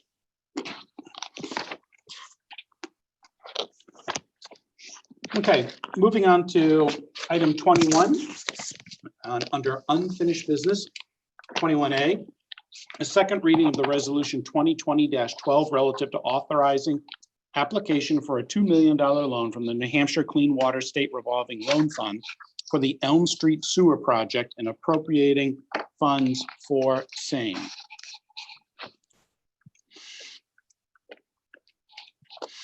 So investigation shows that the Elm Street sewer line suffers major sags, severe cracking, and inadequate capacity. The sewer collection pipe in this street is at risk of failure due to age, soil conditions, and impacts associated with major road-based construction. The project has been shortlisted for funding through the state's Clean Water State Revolving Fund, and the city has been invited to submit an application. The project is currently in the conceptual design phase. Fiscal impact.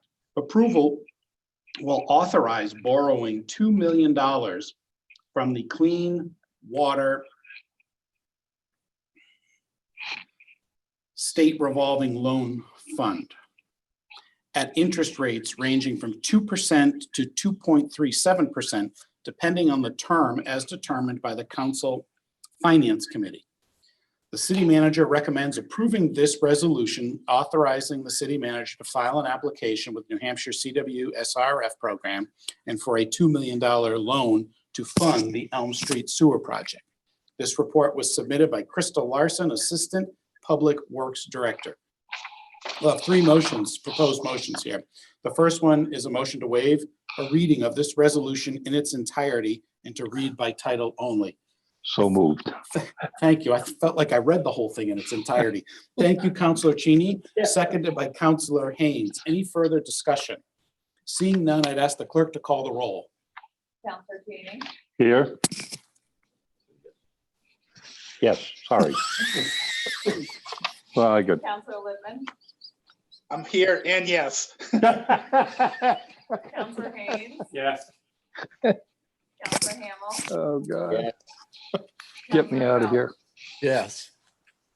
5 votes in the affirmative, that motion passes.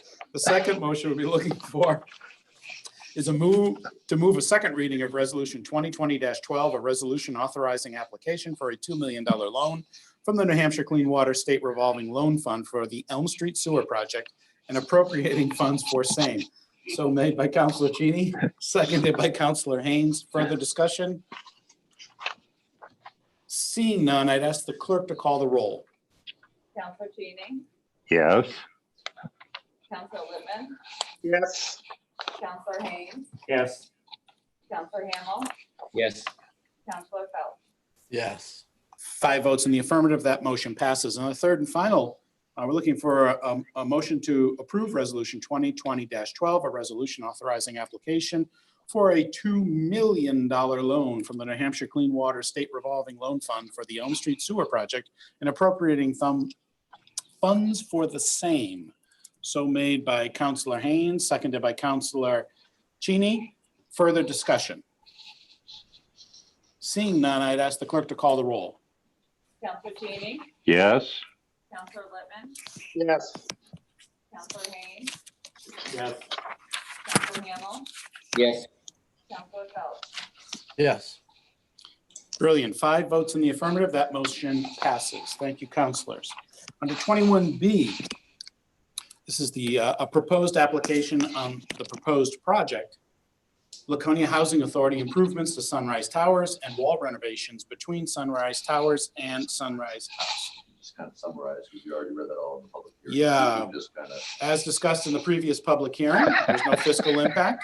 This was submitted by Cheryl Clerk, the city clerk, And I'll be looking for a motion to approve the proposed application on the proposed project, Laconia Housing Authority improvements to Sunrise Towers and wall renovations between Sunrise Towers and Sunrise House located at 25 Union Ave and 423 South Main Street respectively. So made by Councilor Cheney, seconded by Councilor Haynes. What would I do without the two of you? Any discussion on this? Seeing none, I'd ask the clerk to call the roll. Counselor Cheney. Thank you. Yes. Counselor Littman. Yes. Counselor Haynes. Yes. Counselor Hamel. Yes. Counselor Phelps. Yes. 5 votes in the affirmative, that motion passes. Thank you very much, councilors. Under 21C, the Residential Anti-Displacement and Relocation Assistance Plan for the proposed Lakes Region Community Developers Project. It's the Housing Authority, one we amended last, when Donna Lane spoke to us for the Housing Authority. It's the Lakes Region, Laconia Housing Authority. that all comes out. Right. Laconia, okay, I'll read this again just for clarification. The Residential Anti-Displacement and Relocation Assistance Plan for the proposed Laconia Housing Authority project. As described at the public hearing earlier this evening, there's no fiscal impact on the city. This motion was proposed, this report was submitted by Cheryl Hebert, City Clerk. I'll be looking for a motion to approve the Residential Anti-Displacement and Relocation Assistance Plan for the proposed Laconia Housing Authority project. So made by Councilor Haynes, seconded by Councilor Cheney. Further discussion? Seeing none, I ask the clerk to call the roll. Counselor Cheney. Yes. Counselor Littman. Yes. Counselor Haynes. Yes. Counselor Hamel. Yes. Counselor Phelps. Yes.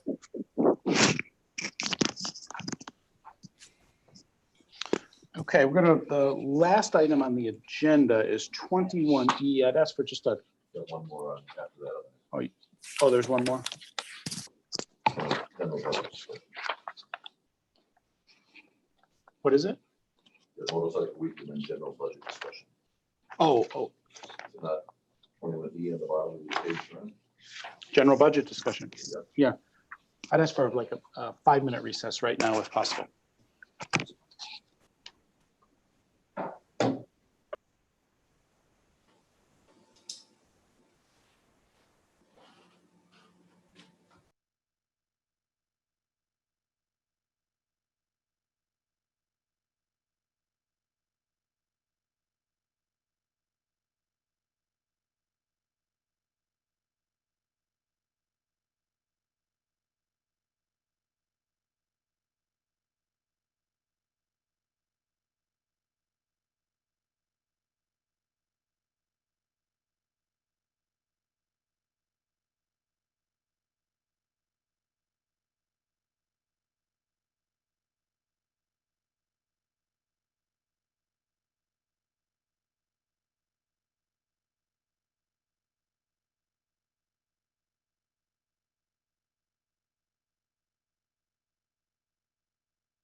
Okay, so if we can come back into meeting right now and move on to number 21D, which is a continued discussion on the Laconia Motorcycle Week event, from which Mr.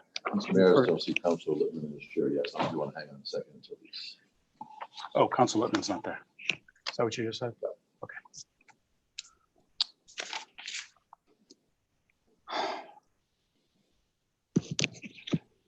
Do you have a copy, Bruce?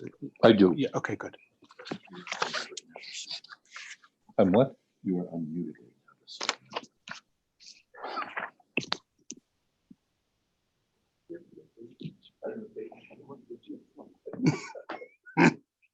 God knows it's possible. I always know when I'm in trouble because I look over at Cheryl, she's giggling, and I'm going, what?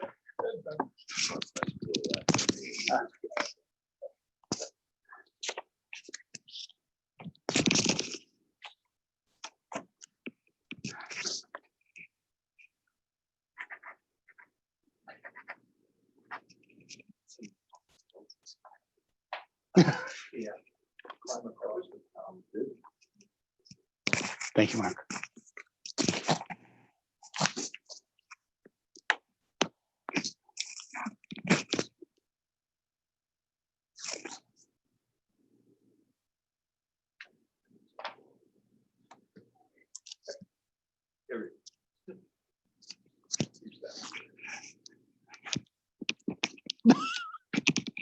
Oh, he was back.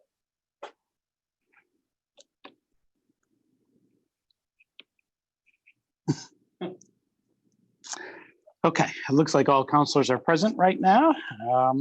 So moving on to 21D, which is the continued discussion on the Laconia Motorcycle Week, of which we've heard a fair amount of input now over the past couple of weeks, if not the past couple of months. And I just want to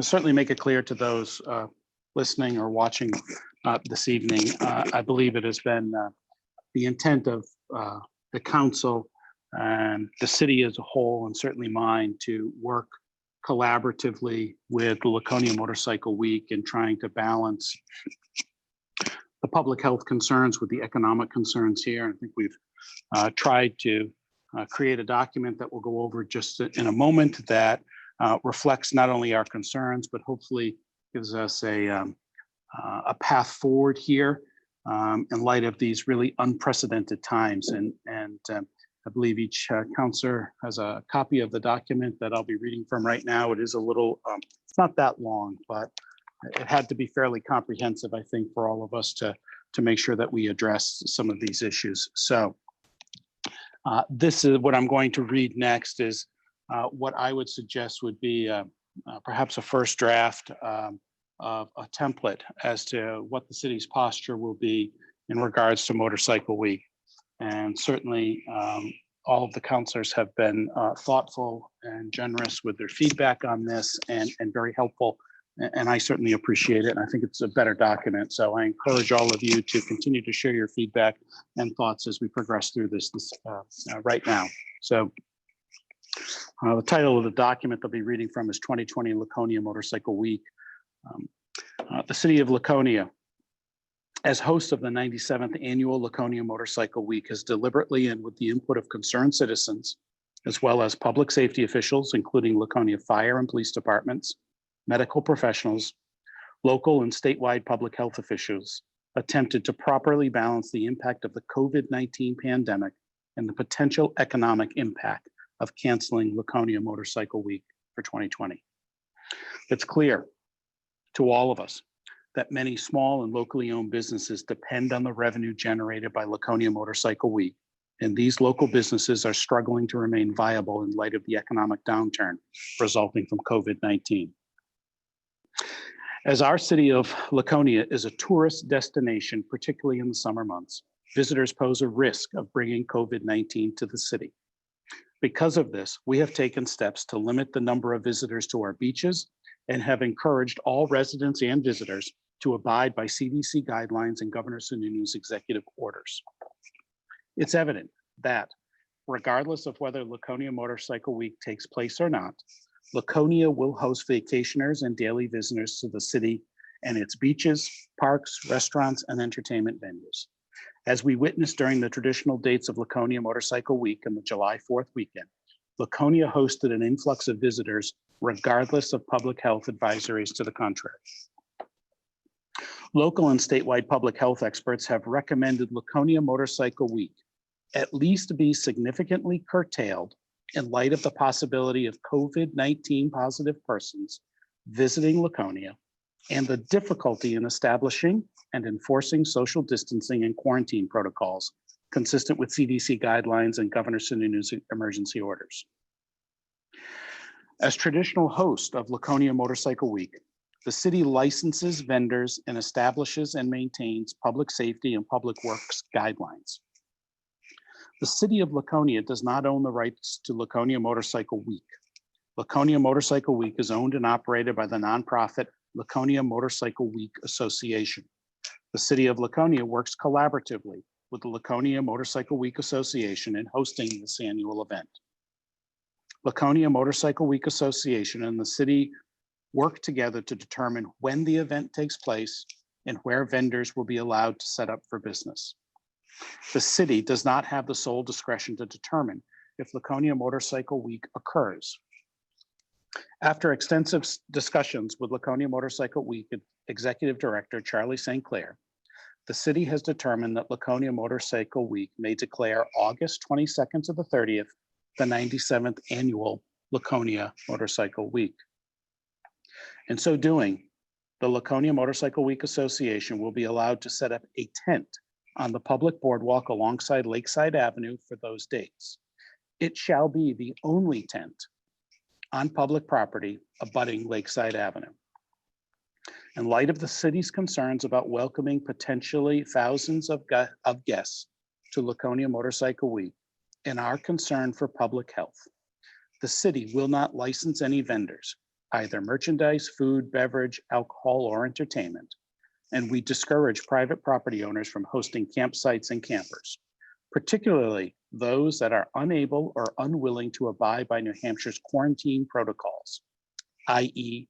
14-day quarantine if someone is traveling from outside the New England states. There will be no city-hosted or sponsored events during Laconia Motorcycle Week 2020, including the Lakeside Avenue photo tower. Parking regulations on Lakeside Avenue during the week of August 22nd to the 30th will be determined at a later date. The city will seek input from Laconia Motorcycle Week, public safety, and other interested parties. Any requests for charity rides during the period of August 22nd to the 30th must be approved by the Laconia City Council and the Chief of Police or his designee. We affirmatively state, for the sake of public safety, all visitors and businesses must strictly adhere to CDC guidelines. The City of Laconia and Laconia Motorcycle Week Association will constantly evaluate the data provided by the New Hampshire Department of Public Health leading up to August 22nd. If this data indicates an increased risk to citizens of Laconia, its public employees, or residents of the state in general, we reserve the right to modify our position. So that concludes the document. There's a lot in it. It may be confusing if you're only hearing it for the first time, but certainly this is our initial attempt to balance the equities of the economic impact of losing Motorcycle Week and our very deep concern for public health. We certainly feel like we have a responsibility to the citizens of the community, to our public service employees, as well as to the state as a whole, to be responsible during this pandemic, to make sure that we are mitigating risks associated with COVID-19 as best we can, but also acknowledging the fact that as a tourist destination, people will be coming into the city between now and certainly through the, I would suspect, through the Christopher Columbus holiday weekend. So we certainly want to be prepared for an influx, a steady influx of people coming through the area. And that's why we wanted to produce something here. So I think I've said enough right now, and I would ask fellow councilors to weigh in with your thoughts and opinions or edits, and please feel free to do so. Councilor Felch. Yes, how I agree with part of that, but I have a hard time with not permitting vendors when the city's still going to have expenses. We're not going to have the income. you're also putting the strain on the restaurants and the other businesses to try to keep social distancing when they're going to be the ones that are going to have all these people that are normally at the vendors, at the beer tents, etc. Plus you have nonprofits, VFW, American Legion, etc., that normally set up tents. So you're taking away their nonprofit money that they would normally make. I'd rather see maybe limiting vendors, keeping them separated more, 50 feet in between, or limiting one per property or something like that. I think to have no vendors, you're going to make social distancing even harder than what it would be with the vendors. So, also, Meredith is still going to have vendors.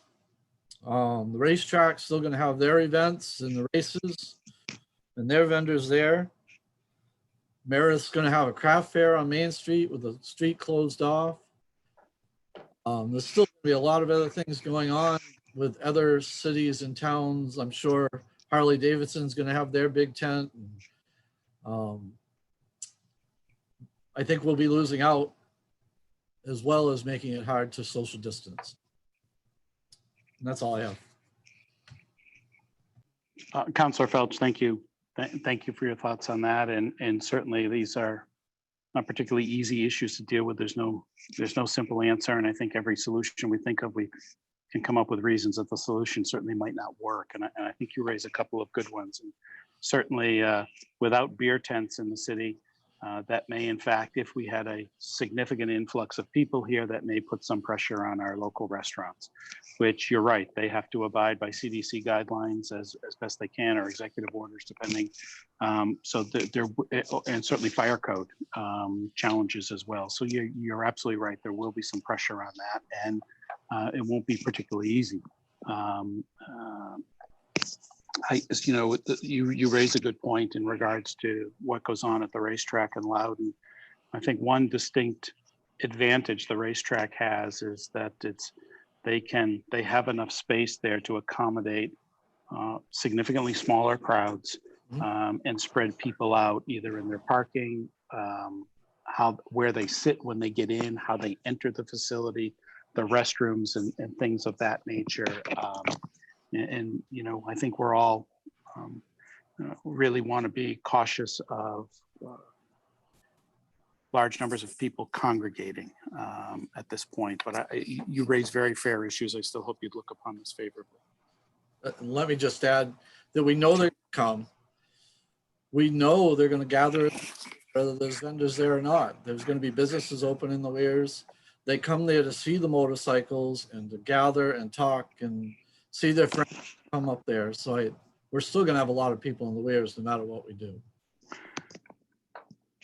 I think you're right, but I think we need to be a little more proactive in are we facilitating large gatherings or not? And that's sort of a balancing act right here. So.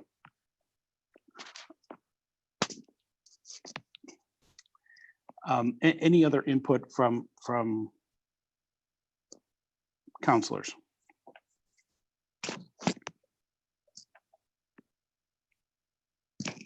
Councilor Haynes, thank you. You're on mute.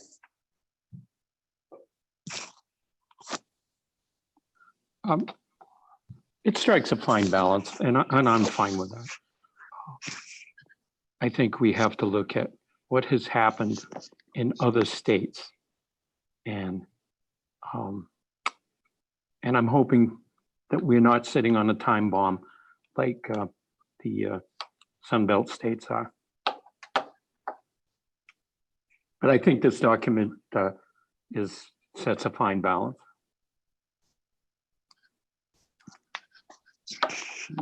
Thank you, Councilor Haynes. Any other thoughts?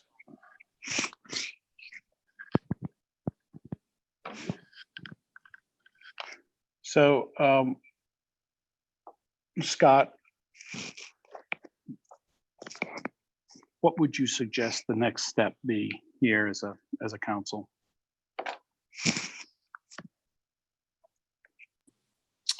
Mr. Mayor, I think if there was consensus to support the document that you read as the position that the city of Laconia is taking in regard to Motorcycle Week, then we certainly want to communicate and partner with Motorcycle Week, Laconia Motorcycle Week Association on messaging, because that's an important thing to let people know that, you know, there are significant changes to what would occur. We also, I think, need to partner with the messaging with folks at the state level through the tourism board, through the economic development board, and just get the word out as this is how Motorcycle Week is going to look this year.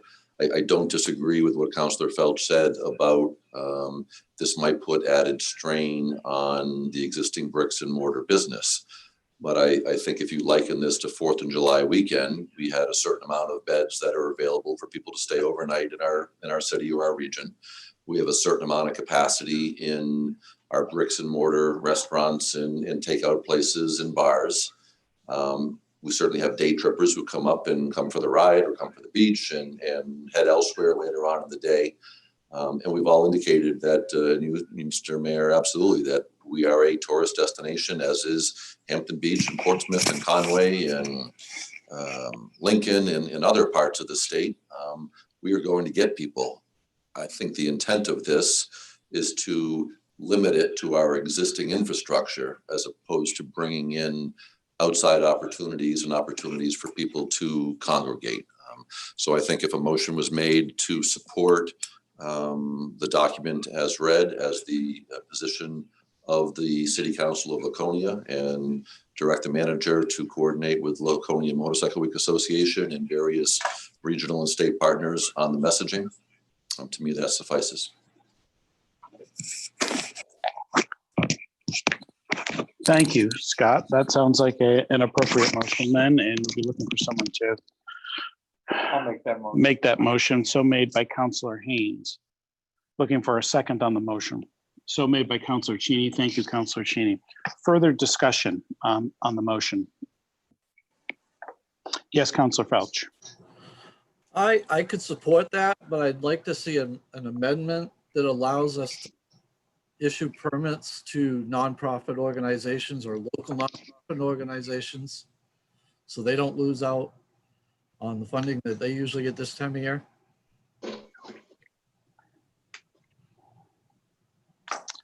Yes, Mr. Myers. So just to clarify, I believe typically that's the Kiwanis and the Rotary, and Councillor Felch, is there one other one that I'm missing?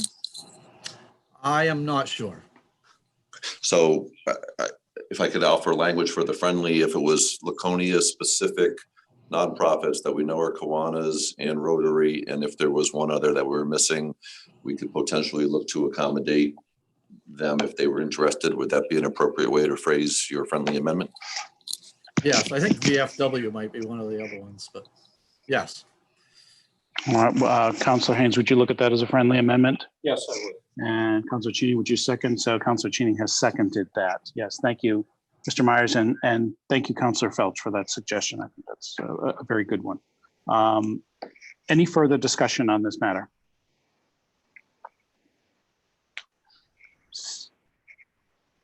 Seeing none, unless Councillor Cheney, you preparing to vote? That's all. Okay. I'd ask the clerk to call the roll. Councillor Cheney, Yes. Councillor Littman, Yes. Councillor Haynes, Yes. Councillor Hamel, Yes. Councillor Felch. Yes. 5 votes in the affirmative, this motion passes, and the next step is with the city manager and working in conjunction with our partners. Thank you, councilors. Thank you, thoughtful input, and thank you again, Councilor Felch, for your amendment. Moving on to 21E, general budget discussion. Seems like a mystery to me, Scott. I don't see anything underneath it, but ready to go.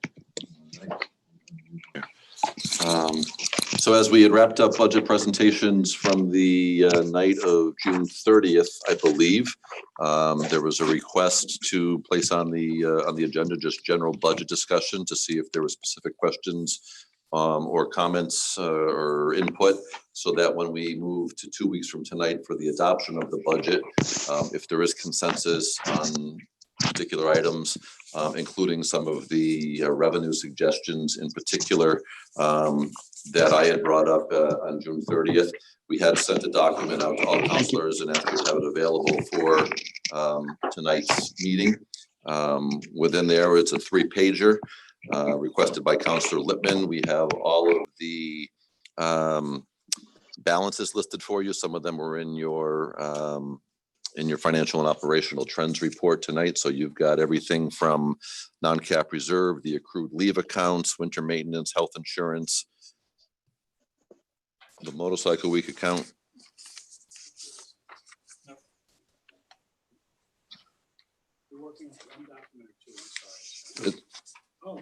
Front and back, so 3 pages altogether, but a front and back, and there should be a 3rd page. I sent it over.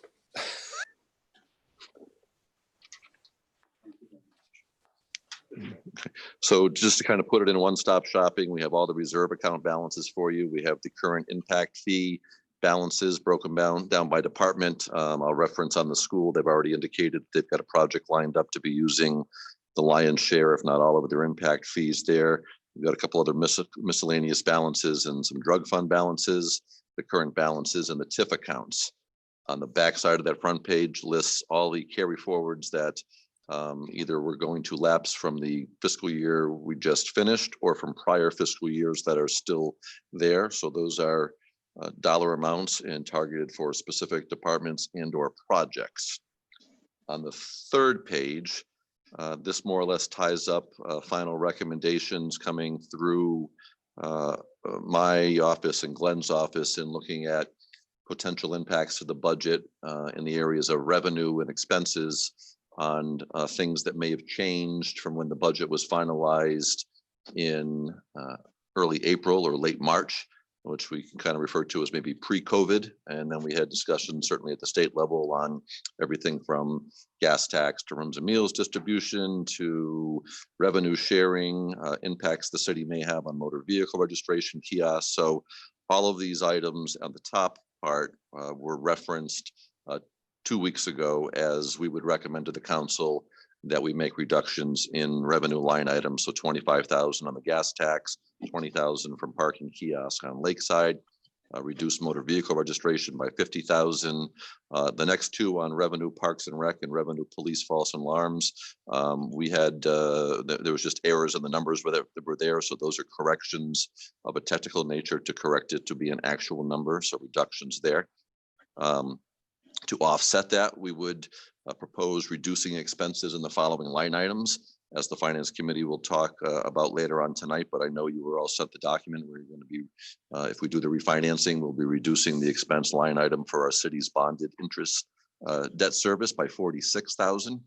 In order to keep this a tax compliant budget, we would reduce city streets by 90,000. So that would drop that amount from $1.5 million, I believe, to $1,410,000.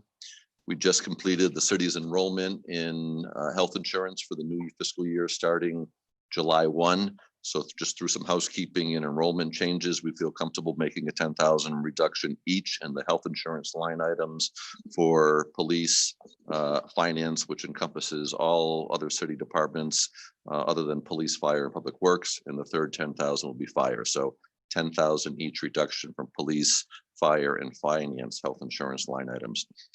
Reduce the contingency line item by 16,000 and reduce recreation temporary salary by 12,000.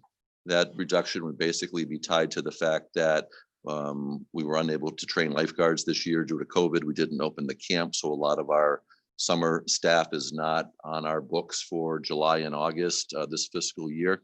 So making that reduction, we think those dollars are available. We certainly have kept enough in to keep whatever seasonal maintenance staff through the end of this working season in November, and there's enough money in it for next spring to bring seasonal maintenance folks on under the parks and facilities, and also seasonal camp counselors, lifeguards for that period in June when we would be using them. So we weren't cutting it completely, but we felt 12,000 reduction was reasonable.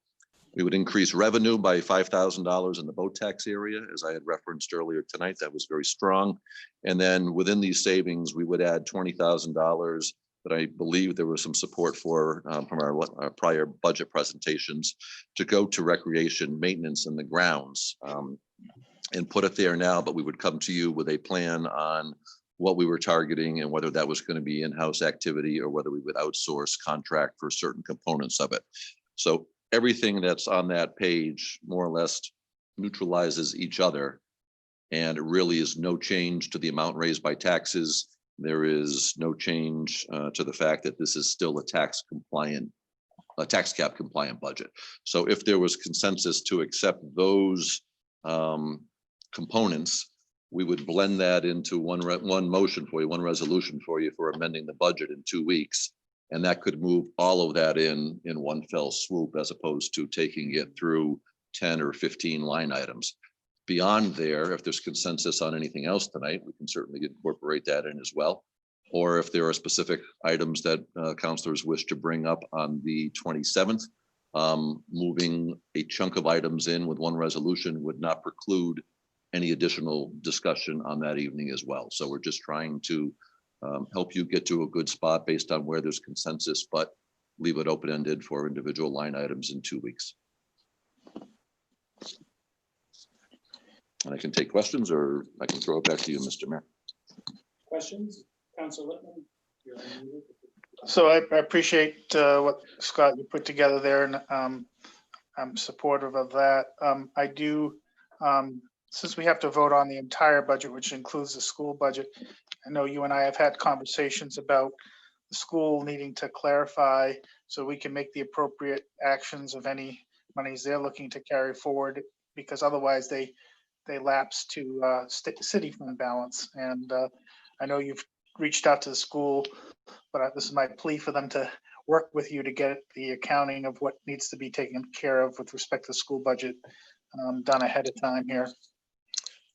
Sure. So I can ask Glenn to put together a document for us of what the school has captured or moved into reserve balances prior to June 30th.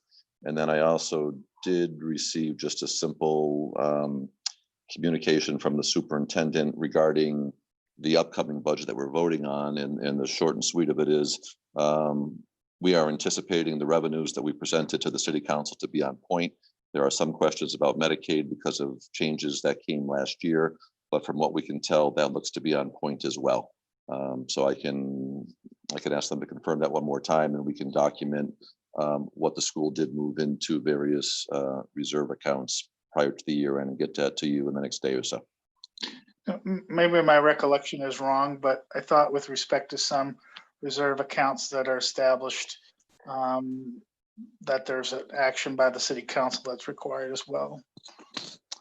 I believe when you transfer money out of it, there's an action by the council, but I believe for them to contribute to standing accounts that the council established in the past, that they're able to move funds in there prior to lapsing on June 30th. But I can confirm that for you because it's not something that I do every day.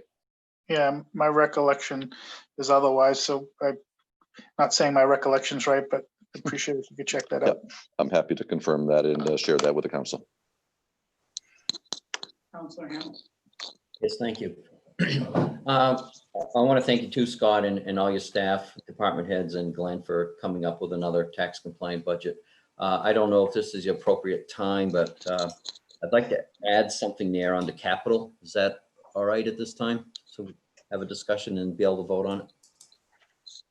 That works for me. I mean, the mayor is the chair, but that works for me. I would probably throw out what Mayor Engler used to say: if you're looking to add something to the budget, then you got to identify where you're willing to cut. I'm not going to cut. Sage advice. And I'm not going to add either, so it's neutral. I had a sit-down discussion with the fire chief, Chief Biatti, a couple of weeks ago, and I think, as everybody recalls, they had a request in capital to fund some capital improvement at the Weirs Fire Station, amount of $57,000. In the past, well, maybe a month, they had some bids come in of the different contractors that would have to do the work, and those bids came in a little higher. The total amount of the bids right now is $76,390, 19, the 76,319 to do the upgrades that they're looking to do as far as AC, windows, electrical work in bathrooms, plumbing, bathroom remodels, kitchen remodel, flooring, appliances. So I know we moved that $57,000 that you had in those different categories, Scott. And did we move that? I think we moved it to non-capital reserve account, if I remember. We did. I think collectively we were looking at about $390,000, give or take, with a kind of a laundry list of items. The council funded the repair of the transfer station scale a couple of months ago, and you funded the sewer design work for the upgrade at Bond Beach. So those two projects were funded out of that approximate 390. The remainder went into the non-capital reserve. So if you look at the very first page of this memo, that's the current balance of the non-cap reserve is the $475,487. So you could certainly ask for that to be placed on an agenda in 2 weeks, and that would be a vote separate from the budget because it's not included in the budget, but that $475,000 is sitting there and certainly able to be expended for the project that you outlined. Okay. You know, I think it needs to be done. That place probably hasn't had a lot of work since it was built. So I would like to make a motion that we set aside $80,000 for the remodel of the Weirs Fire Station living area, and have that on the agenda or in the budget for the next meeting, please. I'll second that. Motion made by Counselor Hamel, seconded by Counselor. You're muted. Felch. Hang on. Motion made by Counselor Hamel, seconded by Counselor Felch. Any further discussion on the motion? Seeing none, I'd ask the clerk to call the roll. Counselor Cheney, Yes. Counselor Littman, Yes. Counselor Haynes, Yes. Counselor Hamel, Yes. Counselor Felch. Yes. 5 votes in the affirmative, that motion passes. Any further discussion on the city manager's presentation this evening? Seeing none, thank you very much, Scott. Appreciate it. So do I take that as consensus that we should draft that into a substitute resolution so you can move that in one fell swoop? Okay, Yes, I'm seeing nods and affirmative responses. thank you. Thank you for the guidance. Thank you for your work. Moving right along now to number 22, which is council comments. And Councilor Cheney, you're first up.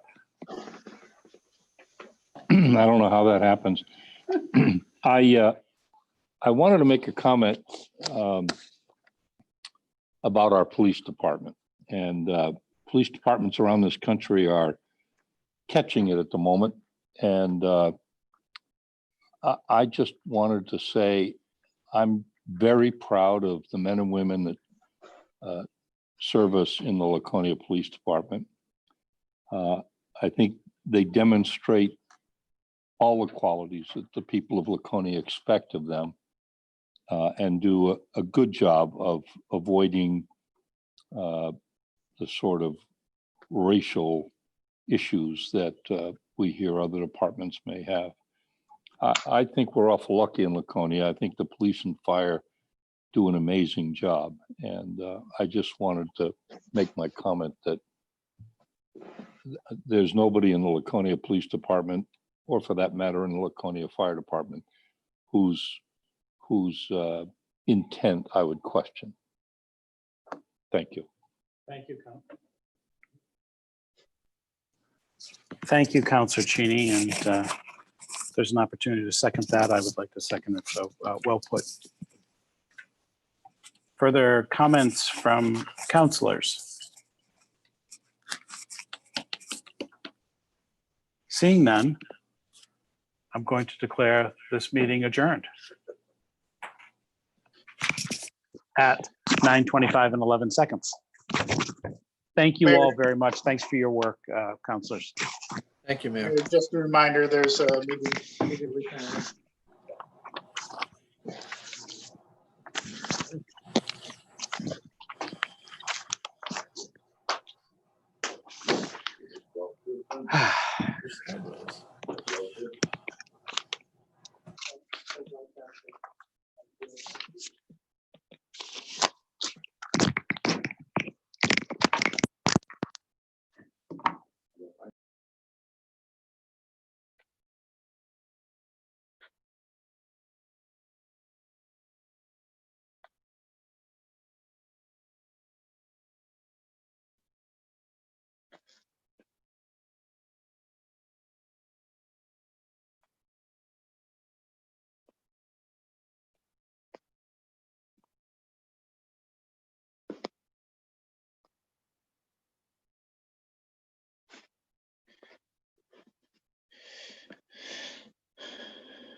Counselor Cheney, Counselor Hamel, you're available.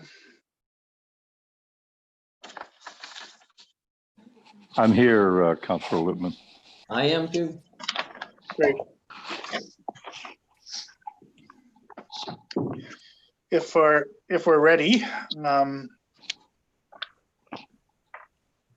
think we are. okay. So, good evening, ladies and gentlemen. I have to follow a similar format that the mayor typically covers when starting a meeting. This is the City of Laconia Subcommittee, Finance Committee of July 13th. And due to the COVID-19 crisis, in accordance with